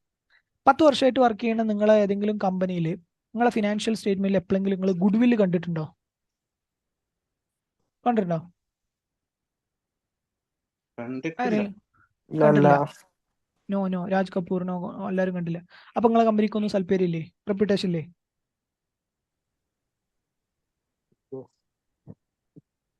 ഇല്ലേ? യെസ്. അങ്ങനെ റെക്കഗ്നൈസ് ചെയ്തിട്ടില്ല. അതായത് നമുക്ക് കാൽക്കുലേറ്റ് ചെയ്യാൻ പറ്റുന്നില്ലായിരിക്കും. കാൽക്കുലേറ്റ് ചെയ്യാൻ പറ്റില്ല. ഇപ്പൊ റിലയൻസ് എന്ന് പറഞ്ഞാൽ അതിനൊരു ഗുഡ് വിൽ ഉണ്ട്. റിലയൻസ് എന്ന് പറഞ്ഞാൽ നമുക്ക് എല്ലാവർക്കും അറിയാം, കുറച്ച് ഫേമസ് ആണ്, ആൾക്കാർക്ക് അതിനകത്തൊരു വിശ്വാസ്യത ഉണ്ട്. അതുപോലെ തന്നെ ഇപ്പൊ അദാനി ഗ്രൂപ്പ് എന്ന് പറഞ്ഞാൽ എല്ലാവർക്കും ഒരു പേടിയുണ്ട്. അതിന് ഗുഡ് വില്ല് കുറവാണ്. കാരണം എന്ന് വെച്ചാൽ ഇപ്പൊ ഒരു ഗവൺമെന്റ് സപ്പോർട്ട് കൊണ്ട് മാത്രം നിൽക്കുന്നതാണ്. അപ്പൊ അത് നമുക്ക് അനുഭവിച്ചറിയാൻ പറ്റുന്നുണ്ട് അതിന് ഗുഡ് വിൽ ഉണ്ടോ ഇല്ലയോ. പക്ഷെ നമ്മളെപ്പോലെ ചെറിയ കമ്പനികൾക്ക് നമുക്ക് നല്ല കമ്പനി ആയിരിക്കും, പക്ഷെ പുറത്തു നോക്കുന്നവർക്ക് ആ ഗുഡ് വില്ല് കാണാൻ പറ്റത്തില്ല. അതുകൊണ്ടാണ് ഓക്കെ, അതൊക്കെ ഞാൻ ചോദിക്കുന്നതല്ല. അപ്പൊ ഒരു കമ്പനി ഒരു 2 വർഷം വർക്ക് ചെയ്തു. ഓക്കെ, 2 വർഷം വർക്ക് ചെയ്ത കമ്പനിക്ക് ഗുഡ് വിൽ ഉണ്ടാവാൻ പറ്റുമോ ഇല്ലേ? ഗുഡ് വിൽ ഉണ്ടാവാൻ പറ്റും. നല്ല പെർഫോമൻസ് ആണെങ്കിൽ, നല്ല നമ്മുടെ സ്റ്റേറ്റ്മെന്റ്, അതായത് ഫൈനാൻഷ്യൽ റിപ്പോർട്ട് നോക്കുമ്പോൾ നല്ല പ്രോഫിറ്റ് ഒക്കെ ഉണ്ടെങ്കിൽ നമുക്ക് അത് വെച്ച് ഗുഡ് വിൽ ഉണ്ടാക്കാം. നമ്മൾ ഇത്ര പ്രോഫിറ്റുള്ള ഒരു കമ്പനിയാണ്, അപ്പൊ നമുക്കൊരു ഗുഡ് വിൽ ഉണ്ട് എന്ന് നമുക്ക് പ്രൂവ് ചെയ്യാം. ഓക്കെ, രാജ് കപൂർ പറയുന്നു യെസ് ഉണ്ടാകും. ഗുഡ് വില്ല് വേണ്ടി നമ്മൾ സെപ്പറേറ്റ് എക്സ്പെൻസ് ഇല്ലാത്തത് കൊണ്ടാവാം. ഓക്കെ, റിൻഷാദ് പറയുന്നത് അങ്ങനെയാണ്. ഓക്കെ, അപ്പോൾ 2 വർഷമുള്ള കമ്പനിക്കും ഗുഡ് വില്ല് ഉണ്ടാവാം, 10 വർഷമുള്ള കമ്പനിക്കും ഗുഡ് വില്ല് ഉണ്ടാവാം, 15 വർഷമുള്ള കമ്പനിക്കും, 1 വർഷമാണെങ്കിലും കമ്പനിക്ക് ഗുഡ് വില്ല് ഉണ്ടാവും. പക്ഷെ ഇതുവരെ നിങ്ങൾ ആരുടെയും ഫിനാൻഷ്യൽ സ്റ്റേറ്റ്മെന്റിൽ ഗുഡ് വില്ല് കണ്ടിട്ടില്ല. ഉണ്ടോ? ആരെയും കണ്ടിക്കണോ? ആരും കണ്ടിട്ടില്ല. അപ്പൊ അതെന്താ? ഫാബർ പറയണോ goodwill only one bye. Okay, അപ്പൊ ആരും ഗുഡ് വില്ല് കണ്ടിട്ടില്ല. ഓക്കെ, അപ്പൊ നമ്മൾ ഇതുവരെ പഠിച്ചിരുന്ന ചെറിയൊരു പൊടിക്ക് ഒരു കുറച്ച് കൂടിയ കാര്യങ്ങളും കൂടി ഇടയിൽ പറയാം. നമുക്ക് രണ്ടും കൂടി ഇങ്ങനെ മിക്സ് ചെയ്ത് പോകാച്ചിട്ടാ. ഓക്കെ, ഗുഡ് വിൽ നിങ്ങൾക്കൊക്കെ അറിയാം ഗുഡ് വിൽ എന്താണ്. പക്ഷെ ഗുഡ് വിൽ കേട്ടിട്ടുണ്ട്. നമ്മൾ ഒരു ഷോപ്പൊക്കെ പർച്ചേസ് ചെയ്യാൻ നേരത്ത് ഗുഡ് വിൽ കേട്ടിട്ടുണ്ട്. അപ്പൊ ഷോപ്പിന്റെ യഥാർത്ഥ വില 100 ആണെങ്കിൽ 100K ആണെങ്കിൽ അവര് പറയും ഞങ്ങൾക്ക് 150 വേണം. എന്താ പകിടാന്ന് പല സ്ഥലത്തും പല പേര് പറയും. കാരണം നമ്മൾ ഇത്രയും നാൾ അത് ഡെവലപ്പ് ചെയ്തെടുത്തുന്ന കമ്പനിയാണ്, അതുകൊണ്ട് അല്ലെങ്കിൽ ഷോപ്പാണ്, അതുകൊണ്ട് നിങ്ങൾ ഒരു 50,000 എക്സ്ട്രാ തരണമെന്ന് പറയും. കാരണം അത്രയും ഡെവലപ്ഡ് ആണ്, അതിന് നല്ലൊരു പേരുണ്ട്. അങ്ങനെ കേട്ടിട്ടുണ്ട്. പക്ഷെ അത് അവരെ ഗുഡ് വില്ലായിട്ട് കാണിച്ചാണ് അവർ ആ പേയ്മെന്റ് വാങ്ങിക്കുന്നത്. പക്ഷെ ഒരിക്കലും ഒരു റിപ്പോർട്ടിൽ ഞാൻ കണ്ടിട്ടില്ല. പക്ഷെ ഇതൊക്കെ കേട്ടിട്ടുണ്ട്. ഷോപ്പൊക്കെ വാങ്ങാൻ നേരത്ത് എക്സ്ട്രാ എല്ലാ അസറ്റും നോക്കിയിട്ട് കമ്പനി സെയിൽ ചെയ്യുന്ന സമയത്താണ് ഗുഡ് വില്ല് കാൽക്കുലേഷൻ വരിക അല്ലേ? കമ്പനി സെയിൽ ചെയ്യുന്ന സമയത്താണ് ഗുഡ് വില്ല് കാൽക്കുലേഷൻ വരിക. ഓക്കെ, നിങ്ങൾ പറഞ്ഞൊക്കെ ഏകദേശം കറക്റ്റാണ്. ഗുഡ് വില്ല് എന്തുകൊണ്ടാണ് നമ്മുടെ ബാലൻസ് ഷീറ്റിനകത്ത് ഇതുവരെ നിങ്ങളൊക്കെ കമ്പനിയുടെ ബാലൻസ് ഷീറ്റിനകത്ത് വരാത്തെന്ന് പറഞ്ഞാൽ, നിങ്ങൾ എല്ലാ കമ്പനിക്കും ഇപ്പോൾ 1 വർഷം വർക്ക് ചെയ്ത കമ്പനിയാണെങ്കിലും 2 വർഷമാണെങ്കിലും 10 വർഷമാണെങ്കിലും 15 വർഷമാണെന്നുണ്ടെങ്കിലും എല്ലാ കമ്പനിക്കും എന്തുണ്ട്? ഗുഡ് വില്ല് ഉണ്ട്. ആ കമ്പനി എത്ര വർഷം വർക്ക് ചെയ്യണമെന്നൊന്നും അതിനെ ബാധിക്കില്ല. കമ്പനി ഇപ്പോൾ ഞാൻ എന്ത് ചെയ്തു, 1 വർഷമായിട്ട് വർക്ക് ചെയ്യണുള്ളൂ, എനിക്കൊരു 5 കസ്റ്റമേഴ്സ് ഉണ്ട്. ഈ 5 കസ്റ്റമേഴ്സിനായിട്ടും ഞാൻ നല്ല ഡീലിംഗ് ആണ്. ആ 5 കസ്റ്റമേഴ്സിനിടയിലും എൻ്റെ കമ്പനിക്ക് നല്ല പേരാണ്. 5 കസ്റ്റമേഴ്സിന് ഞാൻ എപ്പോൾ വിറ്റ് കഴിഞ്ഞാലും അവർ സാധനം വാങ്ങാൻ റെഡിയാണ്. അപ്പോൾ ഈ 5 കസ്റ്റമേഴ്സിന്റെ ഇടയിലുള്ള ഈ നല്ല പേര് എന്താണ്? ഗുഡ് വില്ലാണ്. നല്ല സൽപ്പേര് ആ ആൾക്കാരുടെ അടുത്ത് ഞാൻ നിലനിർത്തുന്ന നല്ല പേരെന്താണ്? ഗുഡ് വില്ലാണ്. നാളെ ഈ കമ്പനി ഞാൻ വേറൊരാൾക്ക് വിൽക്കുന്ന സമയത്ത് അയാളോട് എനിക്ക് പറയാൻ, നിങ്ങൾക്ക് ഞാൻ കമ്പനി മാത്രമല്ല തരുന്നത്, എന്ത് കൂടി തരുന്നുണ്ട്? 5 കസ്റ്റമേഴ്സിനെയും കൂടി തരുന്നുണ്ട്. ഇയാൾക്ക് നിങ്ങൾ എപ്പോൾ വിറ്റ് കഴിഞ്ഞാലും സാധനം വാങ്ങുന്ന നല്ല ഞാൻ പൊന്നുപോലെ കൊണ്ടുനടത്ത 5 കസ്റ്റമേഴ്സ് കൂടി ഉണ്ട്. ഇതെന്റെ ഗുഡ് വില്ലാണ്, ഞാൻ ഉണ്ടാക്കിയെടുത്ത സൽപ്പേരാണ്. കമ്പനി ചിലപ്പോൾ 1 വർഷം വർക്ക് ചെയ്തിട്ടുണ്ടാവുള്ളൂ, 2 വർഷം വർക്ക് ചെയ്തുള്ളൂ, സ്റ്റിൽ എന്തുണ്ട്? ഗുഡ് വില്ല് ഉണ്ട്. പക്ഷേ ഇതിന്റെ ഫിനാൻഷ്യൽ സ്റ്റേറ്റ്മെന്റിൽ നോക്കിക്കഴിഞ്ഞാൽ എന്ത് ചെയ്യാൻ പറ്റില്ല? ഗുഡ് വില്ല് കാണാൻ പറ്റില്ല. അതെന്തുകൊണ്ടാ? ഗുഡ് വിൽ ഒരിക്കലും ഇന്റേണലി ജനറേറ്റഡ് ഗുഡ് വില്ല് നമ്മൾ ഒരിക്കലും എന്ത് ചെയ്യില്ല? FSനകത്തേക്ക് കൊണ്ടുവരില്ല. നമ്മൾ ഗുഡ് വില്ല് ഇന്റേണലി ജനറേറ്റ് ചെയ്തിട്ടുണ്ട് എന്നുണ്ടെങ്കിൽ ഒരിക്കലും നമ്മുടെ ഫിനാൻഷ്യൽ സ്റ്റേറ്റ്മെന്റിനകത്ത് ഗുഡ് വില്ല് ഉണ്ടാവില്ല. ഗുഡ് വില്ല് എപ്പോൾ മാത്രമേ നമ്മൾ ഫിനാൻഷ്യൽ സ്റ്റേറ്റ്മെന്റിനകത്തേക്ക് കൊണ്ടുവരുള്ളൂ? Only when purchased goodwill മാത്രമേ നമ്മൾ എന്ത് ചെയ്യുള്ളൂ? ഫിനാൻഷ്യൽ സ്റ്റേറ്റ്മെന്റിനകത്തേക്ക് കൊണ്ടുവരുള്ളൂ. അപ്പം നമ്മുടെ കമ്പനി 15 കൊല്ലം വർക്ക് ചെയ്തു, 25 കൊല്ലം വർക്ക് ചെയ്തു, 35 കൊല്ലം വർക്ക് ചെയ്തു. നമ്മൾ വേറൊരു കമ്പനിയുടെ കയ്യിൽ നിന്നും ഗുഡ് വില്ല് വാങ്ങിയിട്ടില്ല, അല്ലെങ്കിൽ ഗുഡ് വില്ല് എന്ന് പറഞ്ഞ സാധനം പർച്ചേസ് ചെയ്തിട്ടില്ല എന്നുണ്ടെങ്കിൽ ഒരു കാരണവശാലും നമ്മളെ ഫിനാൻഷ്യൽ സ്റ്റേറ്റ്മെന്റിനകത്ത് എന്തുണ്ടാവില്ല? ഗുഡ്വിൽ ഉണ്ടാവില്ല. നമ്മൾ തെരഞ്ഞു നോക്കി കഴിഞ്ഞാൽ പോലും എവിടെയും കിട്ടൂല എന്ത് ഗുഡ്വിൽ എന്ന് പറഞ്ഞ സാധനം കിട്ടൂല. കാരണം എന്താ, അത് ഇന്റേണലി ജനറേറ്റഡാ. നമ്മളെ കമ്പനിയിൽ ഇന്റേണലി ജനറേറ്റ് ചെയ്തൊരു നല്ല ഗുഡ്വിൽ ഉണ്ട് അവിടെ. പക്ഷെ എപ്പോഴാണ് ഈ ഗുഡ്വിൽ പുറത്തേക്ക് ചാടുക? നാളെ നിങ്ങൾ പറഞ്ഞ പോലെ നാളെ ഈ കമ്പനി നമ്മൾ വേറൊരാൾക്ക് വിൽക്കാൻ പോവാണ്. വിൽക്കാൻ പോകുമ്പോൾ നമ്മൾ കമ്പനീന്റെ അസറ്റ് ഒക്കെ കൂട്ടി, ഇത്ര അസറ്റ് ഉണ്ട്, അതിന് ഇത്ര ലയബിലിറ്റി ഉണ്ട്, അതൊക്കെ കുറച്ചിട്ട് ഇത്രയാണ് വില എന്ന് കണ്ടു. ഇപ്പൊ നമ്മൾ പറയണ ഒരു 100 ആണ് എൻ്റെ കമ്പനിക്ക് മൊത്തം വാല്യൂ ഞാൻ ഇട്ടത്, വാല്യുവേഷൻ നടത്തി 100 ആണ്, 100 രൂപക്ക് ഞാൻ വിൽക്കുകയാണ്. പക്ഷെ ഞാൻ പറയാം 100 രൂപയാണ് ഈ കമ്പനീന്റെ വാല്യൂ, പക്ഷെ ഞാൻ എത്രനെ കൊടുക്കുള്ളൂ? 150 കൊടുക്കുള്ളൂ. ബാക്കി എക്സ്ട്രാ ഞാൻ എന്തിനാ വാങ്ങുന്നത് ആ സമയത്ത്? അതാണ് ഗുഡ്വിൽ. നമ്മളിപ്പോൾ ഈ പറഞ്ഞ പോലെ ആ എക്സ്ട്രാ വാങ്ങുന്നത് ഗുഡ്വില്ലാണ്. അപ്പോൾ ഈ കമ്പനി വാങ്ങിയ ആൾ, എൻ്റെ കമ്പനി വാങ്ങിയ ആൾ എന്ത് ചെയ്തിട്ടുണ്ട്? എക്സ്ട്രാ ഒരു 50 കൂടി കൊടുത്തിട്ടാണ് ഈ കമ്പനി വാങ്ങിയിട്ടുള്ളത്. അയാൾ എന്ത് ചെയ്യും? അയാളുടെ ഫിനാൻഷ്യൽ സ്റ്റേറ്റ്മെന്റിൽ പർച്ചേസ്ഡ് ഗുഡ്വിൽ എന്ന് പറഞ്ഞിട്ട് 50 കൊടുക്കും. കാരണം എന്താ? അയാൾ വാങ്ങിയെടുത്ത ഗുഡ്വില്ലാണ്, അയാളുടെ സ്വന്തമായി ഇന്റേണലി ജനറേറ്റ് ചെയ്ത ഗുഡ്വിൽ അല്ല, പർച്ചേസ്ഡ് ഗുഡ്വില്ലാണ്.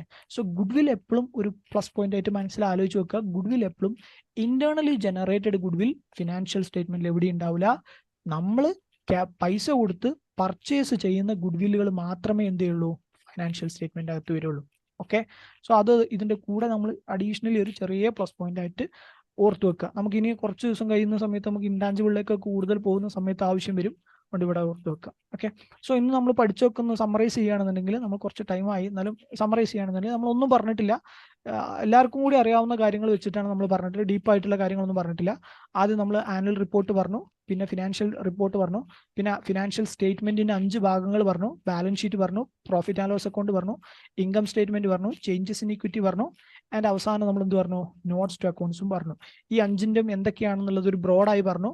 അതിൽ നമ്മൾ അസറ്റ് മാത്രം, അല്ലെങ്കിൽ ബാലൻസ് ഷീറ്റ് മാത്രം എടുത്തു, ബാലൻസ് ഷീറ്റിൽ നിന്ന് അസറ്റ് മാത്രം എടുത്തു, അസറ്റിനെ നമ്മൾ നോൺ കറന്റും കറന്റും ആക്കി. അതെന്താ റീസൺ എന്ന് പഠിച്ചു. അതിന് 12 മാസമാണ് അതിന്റെ റീസൺ എന്ന് പഠിച്ചു. പിന്നെയും നമ്മൾ കാറ്റഗറൈസ് ചെയ്തു, ഇൻടാഞ്ചിബിളും ടാഞ്ചിബിളും ആക്കി. അതിന്റെ റീസൺ എന്താ നോക്കി, തൊടാൻ പറ്റുന്നതും തൊടാൻ പറ്റാത്തതുമാണ് ഇൻടാഞ്ചിബിൾ ടാഞ്ചിബിൾ എന്ന് പഠിച്ചു. അതിൽ തന്നെ ഇൻടാഞ്ചിബിളിൽ ഗുഡ്വില്ല് മാത്രം എടുത്തു. ആ ഗുഡ്വില്ലിന്റെ ചെറിയൊരു പ്രത്യേകത കൂടി നമ്മൾ പഠിച്ചു. ഇന്റേണലി ജനറേറ്റഡ് ഗുഡ്വില്ല് ബാലൻസ് ഷീറ്റിനകത്ത് ഉണ്ടാവില്ല, പർച്ചേസ്ഡ് ഗുഡ്വില്ല് മാത്രമേ ഉണ്ടാവുകയുള്ളൂ പഠിച്ചു. അപ്പൊ ഇത്രയും കാര്യങ്ങൾ നമ്മൾ പഠിച്ച്, ഇതിൽ നമ്മൾ ബേസിക് കാര്യങ്ങൾ ആണ് നമുക്ക് ഇനി നാളെ ആവശ്യമുള്ളത്. അത് വെച്ചിട്ടാണ് നമ്മൾ അടുത്ത കാര്യങ്ങളിലേക്കൊക്കെ പോവുക. നമ്മൾ ഇപ്പൊ ഞാൻ പറഞ്ഞില്ല, നമ്മൾ ഇപ്പൊ എത്തി നിൽക്കുന്നത് തീരെ മനസ്സിലാവുക അല്ലെങ്കിൽ തീരെ ടച്ച് ഇല്ലാത്ത ആൾക്കാർ ടെൻഷൻ അടിക്കേണ്ട. ഇപ്പൊ നമ്മൾ ചെയ്യുന്നത് എന്താ വെച്ച് കഴിഞ്ഞാല്, ഒരു ട്രാൻസാക്ഷൻ തുടങ്ങി അതിന്റെ എൻഡിൽ, ഞാൻ പറഞ്ഞില്ലേ എൻഡിൽ എത്തുന്ന കാര്യങ്ങളാണ് ഇപ്പൊ നമ്മൾ ഡിസ്കസ് ചെയ്തുകൊണ്ടിരിക്കുന്നത്. ഈ എൻഡിൽ നിന്ന് സ്റ്റാർട്ടിങ്ങിലേക്ക് നമുക്ക് തിരിച്ചു പോകണം. ഓക്കെ, സ്റ്റാർട്ടിങ്ങിൽ നിന്ന് എങ്ങനെയാണ് ഇവിടേക്ക് എത്തുക നമ്മൾ തിരിച്ചു പോകണം. അതിങ്ങനെ റൂട്ടായി വരുമ്പോൾ കിട്ടും. ഓക്കെ, ഒരു 3-4 ദിവസം കഴിയുമ്പോൾ ആ റൂട്ടിലേക്ക് ഇങ്ങനെ എത്തും. ഓക്കെ, പിന്നെ ഇതൊക്കെ ആദ്യമേ അറിയുന്ന ആൾക്കാരോട് ഞാൻ പറഞ്ഞില്ലേ, ഇതൊക്കെ നിങ്ങൾക്ക് അറിയുന്ന, ഇപ്പോൾ ഭൂരിഭാഗം പേർക്കും ഇതൊക്കെ ആദ്യമേ അറിയാം, ഏതൊക്കെയാണ് എന്തൊക്കെയാണെന്നൊക്കെ അറിയാം. ഒരു ധാരണയൊക്കെ ഉള്ള ആൾക്കാർ തന്നെയാണ് ഒരു ഇതൊക്കെ. നിങ്ങൾ ഈ പറഞ്ഞ പോലെ ഇപ്പൊ ഞാൻ പറഞ്ഞില്ല, ഇപ്പൊ ഇന്റേണലി ജനറേറ്റഡ് ഗുഡ്വിൽ, അങ്ങനത്തെ ചെറിയ ചെറിയ കാര്യങ്ങൾ ഇതിന്റെ ഇടയിൽ നിന്ന് എവിടെന്നെങ്കിലൊക്കെ കിട്ടും. അപ്പൊ കൂടെ ഇങ്ങനെ ഇരുന്ന് പോവുക, എല്ലാവർക്കും കൂടി ഇതിൽ ഇങ്ങനെ ആ ഫ്ലോയിൽ ഇങ്ങനെ പോവുക. അറിയുന്ന കാര്യങ്ങളാണെന്ന് വിചാരിച്ചിട്ട് പറ്റ മിസ് ചെയ്യരുത്. അതിന്റെ ഇടയിൽ കൂടി ഇങ്ങനെ പോയി കഴിഞ്ഞാൽ കുറച്ച് കഴിയുമ്പോൾ എന്ത് ചെയ്യും, ഇതിന്റെ കട്ടി കൂടി വരും. ആ സമയത്ത് നിങ്ങൾക്ക് ആവശ്യമുള്ള കുറച്ചും കൂടി കാര്യങ്ങൾ, അപ്ഗ്രേഡ് ആയിട്ടുള്ള സാധനങ്ങൾ വരും. ഓക്കെ, ഇന്ന് പറഞ്ഞതിൽ എന്തെങ്കിലും ഡൗട്ട് ഉണ്ടോ? ആർക്കെങ്കിലും എന്തെങ്കിലും സംശയം ഉണ്ടോ? So goodwill will show in purchase P&L അല്ലേ? P&L പർച്ചേസർ P&L അല്ല, ബാലൻസ് ഷീറ്റിനകത്ത് ഇൻടാൻജിബിൾ അസറ്റ് ആയിട്ട്. കൺസോളിഡേറ്റഡ് ബാലൻസ് ഷീറ്റ് മീൻസ് എന്താ? കൺസോളിഡേറ്റഡ് ബാലൻസ് ഷീറ്റ് എന്ന് പറഞ്ഞാൽ ഒന്നുമില്ല. ഇപ്പൊ നമ്മൾ നേരത്തെ നോക്കിയ സമയത്ത് കൺസോളിഡേറ്റഡ് ബാലൻസ് ഷീറ്റ് എന്ന് പറഞ്ഞു, ഇവിടെ summarised consolidated balance sheet. Consolidated എന്ന് പറഞ്ഞാൽ ഇപ്പൊ നിങ്ങൾ സബ്സിഡറി പാരന്റ് എന്നുള്ളൊരു കമ്പനി കേട്ടിട്ടുണ്ടാവും. Parent company and subsidiary company കേട്ടിട്ടുണ്ടാവും. പാരന്റ് കമ്പനി, സബ്സിഡറി, അതിന് കുറെ മാനദണ്ഡങ്ങളുണ്ട്. ഇപ്പോൾ ഒരു കമ്പനി വേറൊരു കമ്പനീനെ എന്ത് ചെയ്യുക, ഹോൾഡ് ചെയ്യുക. അപ്പൊ ഞാൻ എന്ത് ചെയ്യാണ്, എന്റെ കമ്പനി എന്ത് ചെയ്യാണ്, വേറൊരു കമ്പനിയിൽ ഒരു പെർസെൻറ്റേജ് ഓഫ് ഇൻവെസ്റ്റ്മെന്റ് എടുക്കുന്നുണ്ട്. ഒരു ഉദാഹരണത്തിന് എന്റെ കമ്പനി എ എന്ന് പറയുന്ന കമ്പനി ഉണ്ട്, ബി എന്ന് പറയുന്ന പുറത്തുള്ള ഒരു കമ്പനി ഉണ്ട്. ആ കമ്പനി ഞാൻ എന്ത് ചെയ്യുന്നുണ്ട്, ഒരു 90% ഷെയർ ഹോൾഡ് ചെയ്യുന്നുണ്ട് വിചാരിക്കാം. എ ബിയിൽ 90% ഹോൾഡ് ചെയ്യുന്നുണ്ട് വിചാരിക്കാം. അപ്പോൾ ഞാനാണ് പാരന്റ് കമ്പനി, ബി എന്ന് പറയുന്ന കമ്പനിയാണ് സബ്സിഡറി കമ്പനി. എന്റെ സബ്സിഡറി ആണ് എന്ത്, ബി. ഇതിനെയാണ് നമ്മൾ പാരന്റ് സബ്സിഡറി റിലേഷൻഷിപ്പ് എന്ന് പറയാം. അപ്പോൾ ഈ പാരന്റ് സബ്സിഡറി റിലേഷൻഷിപ്പ് ഉള്ള കമ്പനികളൊക്കെ, പാരന്റ് കമ്പനി അവരുടെ ഫിനാൻഷ്യൽ സ്റ്റേറ്റ്മെന്റ് ഉണ്ടാക്കുന്ന സമയത്ത് ഈ സബ്സിഡറി കമ്പനിയിലുള്ള അവരുടെ എല്ലാ ഡീറ്റെയിൽസും എന്ത് ചെയ്യണം, അവരുടെ ഫിനാൻഷ്യൽ സ്റ്റേറ്റ്മെന്റിന്റെ അകത്തും കൂടി കാണിക്കണം. ഓക്കെ, അതായത് പാരന്റ് കമ്പനി, ഇപ്പൊ നമ്മുടെ അരാംകോ കമ്പനിക്ക് എന്തുണ്ട്, ഇപ്പൊ നമ്മൾ ഈ കാണുന്ന അരാംകോ കമ്പനിക്ക് ഒരുപാട് സബ്സിഡറി കമ്പനി ഉണ്ട്. ഇത് അരാംകോ എന്ത് ചെയ്തിട്ടുണ്ട്, പല കമ്പനിയിലും കൊണ്ടുപോയിട്ട് ഫണ്ട് ഇൻവെസ്റ്റ് ചെയ്തിട്ടുണ്ട്. അതൊക്കെ അരാംകോന്റെ സബ്സിഡറിയാണ്. 90% മേലെ ഫണ്ട് ഇൻവെസ്റ്റ് ചെയ്തിട്ടുണ്ട്. അപ്പൊ അതൊക്കെ അരാംകോന്റെ സബ്സിഡിയറിയാണ്. അപ്പൊ അരാംകോ എന്ത് ചെയ്യും, വർഷം ഒരു ഇയർ എൻഡ് ആവുന്ന സമയത്ത് അവരുടെ ഫിനാൻഷ്യൽ സ്റ്റേറ്റ്മെന്റ് ഉണ്ടാക്കുന്ന സമയത്ത് അരാംകോ എന്ത് ചെയ്യും, ഈ കമ്പനിയിലൊക്കെ ഉള്ള അസറ്റിന്റെയും ലയബിലിറ്റിന്റെയും ഒരു ഭാഗം ആർക്കും കൂടി അവകാശപ്പെട്ടതാ, അരാംകോക്ക് അവകാശപ്പെട്ടതാ, അല്ലെങ്കിൽ പാരന്റ് കമ്പനിക്ക് അവകാശപ്പെട്ടതാ. കാരണം എന്താ, ഈ കമ്പനിന്റെ 90% ഷെയർ ഇവരാണ് ഹോൾഡ് ചെയ്യുന്നതെങ്കിൽ അവരുടെ അസറ്റിന്റെയും ലയബിലിറ്റിന്റെ ഒക്കെ 90% ആർക്ക് അവകാശപ്പെട്ടതാ, പാരന്റിന് അവകാശപ്പെട്ടാണ്. അപ്പൊ പാരന്റ് അവരുടെ ഫിനാൻഷ്യൽ സ്റ്റേറ്റ്മെന്റ് ഉണ്ടാക്കുമ്പോൾ അവരുടെ അസറ്റുകളൊക്കെ എണ്ണും, പാരന്റ് കമ്പനിന്റെ അസറ്റുകളൊക്കെ എണ്ണും. അതിന്റെ കൂട്ടത്തിലേക്ക് ഏതും കൂടി പ്ലസ് ചെയ്യും, ഈ പറയപ്പെടുന്ന സബ്സിഡറി കമ്പനിന്റെ അസറ്റുകളും കൂടി കൂട്ടി ചേർക്കും.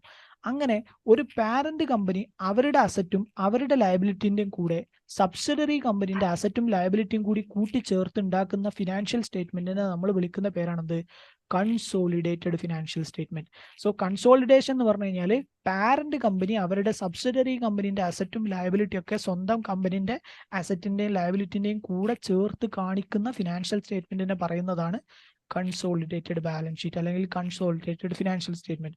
അപ്പൊ ഇവിടെ കാണുന്ന ഈ ടോട്ടൽ അസറ്റ് എന്ന് പറഞ്ഞു കഴിഞ്ഞാൽ അരാംകോ കമ്പനി പാരന്റ് കമ്പനിന്റെ മാത്രം അസറ്റ് ആയിരിക്കില്ല, അരാംകോയിലുള്ള സബ്സിഡറി കമ്പനികളുടെ അസറ്റുകളും അരാംകോയിലുള്ള സബ്സിഡറി കമ്പനിന്റെ ലയബിലിറ്റികളൊക്കെ ഇതിനകത്തുണ്ടാവും, ഈ ടോട്ടൽ വാല്യൂവിനകത്തുണ്ടാവും. അപ്പൊ അതിനെയാണ് നമ്മൾ എന്ത് പറയാ, കൺസോളിഡേഷൻ എന്ന് പറയാം. ഓക്കെ, ഈ ഗുഡ് വിൽ പർച്ചേസ് ചെയ്താല് കാണിക്കുന്ന പറഞ്ഞില്ലേ, അസറ്റിൽ കാണിക്കുന്ന പറഞ്ഞില്ലേ, അപ്പോ ആ ഗുഡ് വില് അതിങ്ങനെ പിന്നെ തൊട്ടടുത്ത വർഷം ഇതുപോലെ ബാലൻസ് ഷീറ്റ് ഒക്കെ പ്രിപ്പയർ ചെയ്യുന്ന അപ്പോഴും ഉണ്ടാവും ഈ ഗുഡ് വിൽ അത് ഇൻക്രീസ് ചെയ്യൂ? ഇൻക്രീസ് ചെയ്യില്ല. അത് ഗുഡ് വില്ല് നമ്മൾ എങ്ങനെ ഇൻടാഞ്ചിബിൾ അസറ്റിനെ കൊണ്ടുപോകുന്നത് അതേപോലെ കൊണ്ടുപോവാ, ഡിപ്രീസിയേഷനും അമോർട്ടൈസേഷനും ഒക്കെ ചെയ്ത് ഇങ്ങനെ കൊണ്ടുപോവാം. ഇൻക്രീസ് ചെയ്യാറുണ്ട് പിന്നെ നമ്മൾ എപ്പോഴെങ്കിലും പിന്നെ കമ്പനി സെയിൽ ചെയ്യുമ്പോൾ ഇൻക്രീസ് ചെയ്യാം അല്ലേ, അങ്ങനെയൊക്കെ ചെയ്യുന്ന സമയത്ത് ഉണ്ടാവും.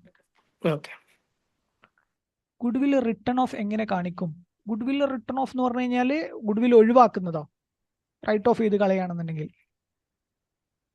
അല്ലെ, അതല്ല ഉദ്ദേശിച്ചത് ഇല്ല, അതന്നെയാണ് ഉദ്ദേശിച്ചു പോയോ? അതെ അതെ. ഗുഡ് വില്ല് റൈറ്റ് ഓഫ് ചെയ്യുന്നതിന് പല പല മാനദണ്ഡങ്ങൾ. ഇപ്പോൾ നിങ്ങൾ പാർട്ട്ണർഷിപ്പ് ആണ് കമ്പനി എന്ന് വിചാരിക്കുക. ഒരു പാർട്ട്ണർഷിപ്പ് കമ്പനി ഗുഡ് വില്ല് റൈറ്റ് ഓഫ് ചെയ്യുകയാണെന്നുണ്ടെങ്കിൽ, അവരുടെ പാർട്ട്ണർഷിപ്പ് കമ്പനിയിലുള്ള ഗുഡ് വില്ല് റൈറ്റ് ഓഫ് ചെയ്യുകയാണെന്നുണ്ടെങ്കിൽ നമ്മൾ അവരുടെ പാർട്ട്നേഴ്സിന്റെ ക്യാപിറ്റൽ അക്കൗണ്ട് ത്രൂ ആണ് ഗുഡ് വില്ല് റൈറ്റ് ഓഫ് ചെയ്യുക. ഒരു ഉദാഹരണത്തിന് ഒരു കമ്പനിയിൽ ഗുഡ് വില്ല് ഒരു 5000 ഗുഡ് വില്ല് ഉണ്ട്, ഇത് അവർക്ക് റൈറ്റ് ഓഫ് ചെയ്യണം. റൈറ്റ് ഓഫ് ചെയ്യണമെന്നുണ്ടെങ്കിൽ എയും ബിയും സിയും ഉണ്ട്, 3 പാർട്ട്നേഴ്സാണ്. അങ്ങനെയാണെന്നുണ്ടെങ്കിൽ ഈ എയും ബിയും സിയും പണിയെടുത്തിട്ടുണ്ടാക്കിയ ഗുഡ് വില്ലാണ്. അപ്പോൾ ഈ ഗുഡ് വില്ലിനെ റൈറ്റ് ഓഫ് ചെയ്യുമ്പോൾ നമ്മൾ എന്ത് ചെയ്യുക, എന്റെ ക്യാപിറ്റലിലേക്ക് എക്സ്പെൻസ് ആയിട്ട് കാണിക്കുക, ബിന്റെ ക്യാപിറ്റലിലേക്ക് എക്സ്പെൻസ് അല്ല എക്സ്പെൻസ് ആയിട്ട് റൈറ്റ് ഓഫ് ചെയ്യുക, എക്ക് കിട്ടിയ പോലെ കാണിക്കുക, ബിക്ക് കിട്ടിയ പോലെ കാണിക്കുക, സിക്ക് കിട്ടിയ പോലെ കാണിക്കുക. അതായത് അവരുടെ പ്രോഫിറ്റ് ഷെയറിംഗ് റേഷ്യോ അല്ലെങ്കിൽ 1/3 2/3 എന്നൊക്കെ പ്രോഫിറ്റ് ഷെയറിംഗ് റേഷ്യോ ഉണ്ടാവും. ആ പ്രോഫിറ്റ് ഷെയറിംഗ് റേഷ്യോയിലൂടെ എന്ത് ചെയ്യുക, ഗുഡ് വില്ലിനെ പാർട്ട്നേഴ്സിന്റെ ക്യാപിറ്റൽ അക്കൗണ്ട് ത്രൂ എന്ത് ചെയ്യുക, റൈറ്റ് ഓഫ് ചെയ്ത് കളയുക. ഇനി പാർട്ട്ണർഷിപ്പ് അല്ല, നോർമൽ ഒരു കമ്പനിയാണ് അല്ലെങ്കിൽ വേറെ ഒരു കമ്പനിയാണെന്നുണ്ടെങ്കിൽ അവരെന്ത് ചെയ്യും, അവരുടെ ഷെയർ ഹോൾഡേഴ്സ് ത്രൂ എന്ത് ചെയ്യും, ഗുഡ് വില്ലിനെ റൈറ്റ് ഓഫ് ചെയ്യും. കാരണം ആ ഗുഡ് വില്ലിലേക്ക് അവകാശം ആർക്കുണ്ട്, ആ ഷെയർ ഹോൾഡേഴ്സിന് എല്ലാവർക്കും അവകാശമുണ്ട്. അപ്പോൾ നമ്മൾ എന്ത് ചെയ്യുക, നോർമലി ഒരു എക്സ്പെൻസ് റൈറ്റ് ഓഫ് ചെയ്യുന്ന പോലെ തന്നെ P&L റൈറ്റ് ഓഫ് ചെയ്യുക. എന്നിട്ട് അതിന്റെ ഓപ്പോസിറ്റ് കിട്ടേണ്ടത്, ആ ലാഭം കിട്ടേണ്ടത് ആർക്കാണ്, പാർട്ട്നേഴ്സ് ആണെന്നുണ്ടെങ്കിൽ പാർട്ട്നേഴ്സിന്റെ ക്യാപിറ്റലിലേക്ക്, ഷെയർ ഹോൾഡേഴ്സ് ആണെന്നുണ്ടെങ്കിൽ ഷെയർ ഹോൾഡേഴ്സിന്റെ ക്യാപിറ്റലിലൂടെ. ഓക്കെ, P&L നമ്മൾ എക്സ്പെൻസ് ആയിട്ട് കാണിച്ചിട്ട് ബാലൻസ് ഷീറ്റിൽ ക്യാപിറ്റലിൽ നിന്ന് അത് ത്രൂ മൈനസ് കളയാം. ചെയ്യാം. അതെ, ഓക്കെ ക്യാപിറ്റലിൽ ത്രൂ കളയാം. Okay, thank you. വേറെ ഇനി എന്തെങ്കിലും സംശയമുണ്ടോ? നമ്മളിപ്പോ പറഞ്ഞില്ല ഏതെങ്കിലും ഇന്ന് ആദ്യമായിട്ട് ഇരിക്കുന്ന ആർക്കെങ്കിലും സംശയമുണ്ടോ? സജിമോൻ ആൻഡ് മുഹമ്മദ് അലി എന്തെങ്കിലും ഡൗട്ട് ഉണ്ടോ? സജിമോൻ എന്തെങ്കിലും ഡൗട്ട് ഉണ്ടോ എന്ന് പറഞ്ഞാല്? ഇല്ലില്ല, ഇതുവരെ ഒരു കുഴപ്പമില്ല.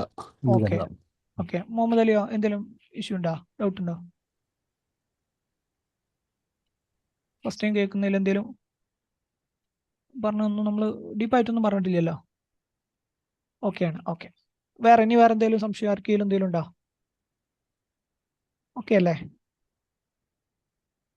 ഓക്കെ ഓക്കെ, അങ്ങനെയാണെങ്കിൽ നാളെ ഡിസ്കസ് ചെയ്യാം ബാക്കി.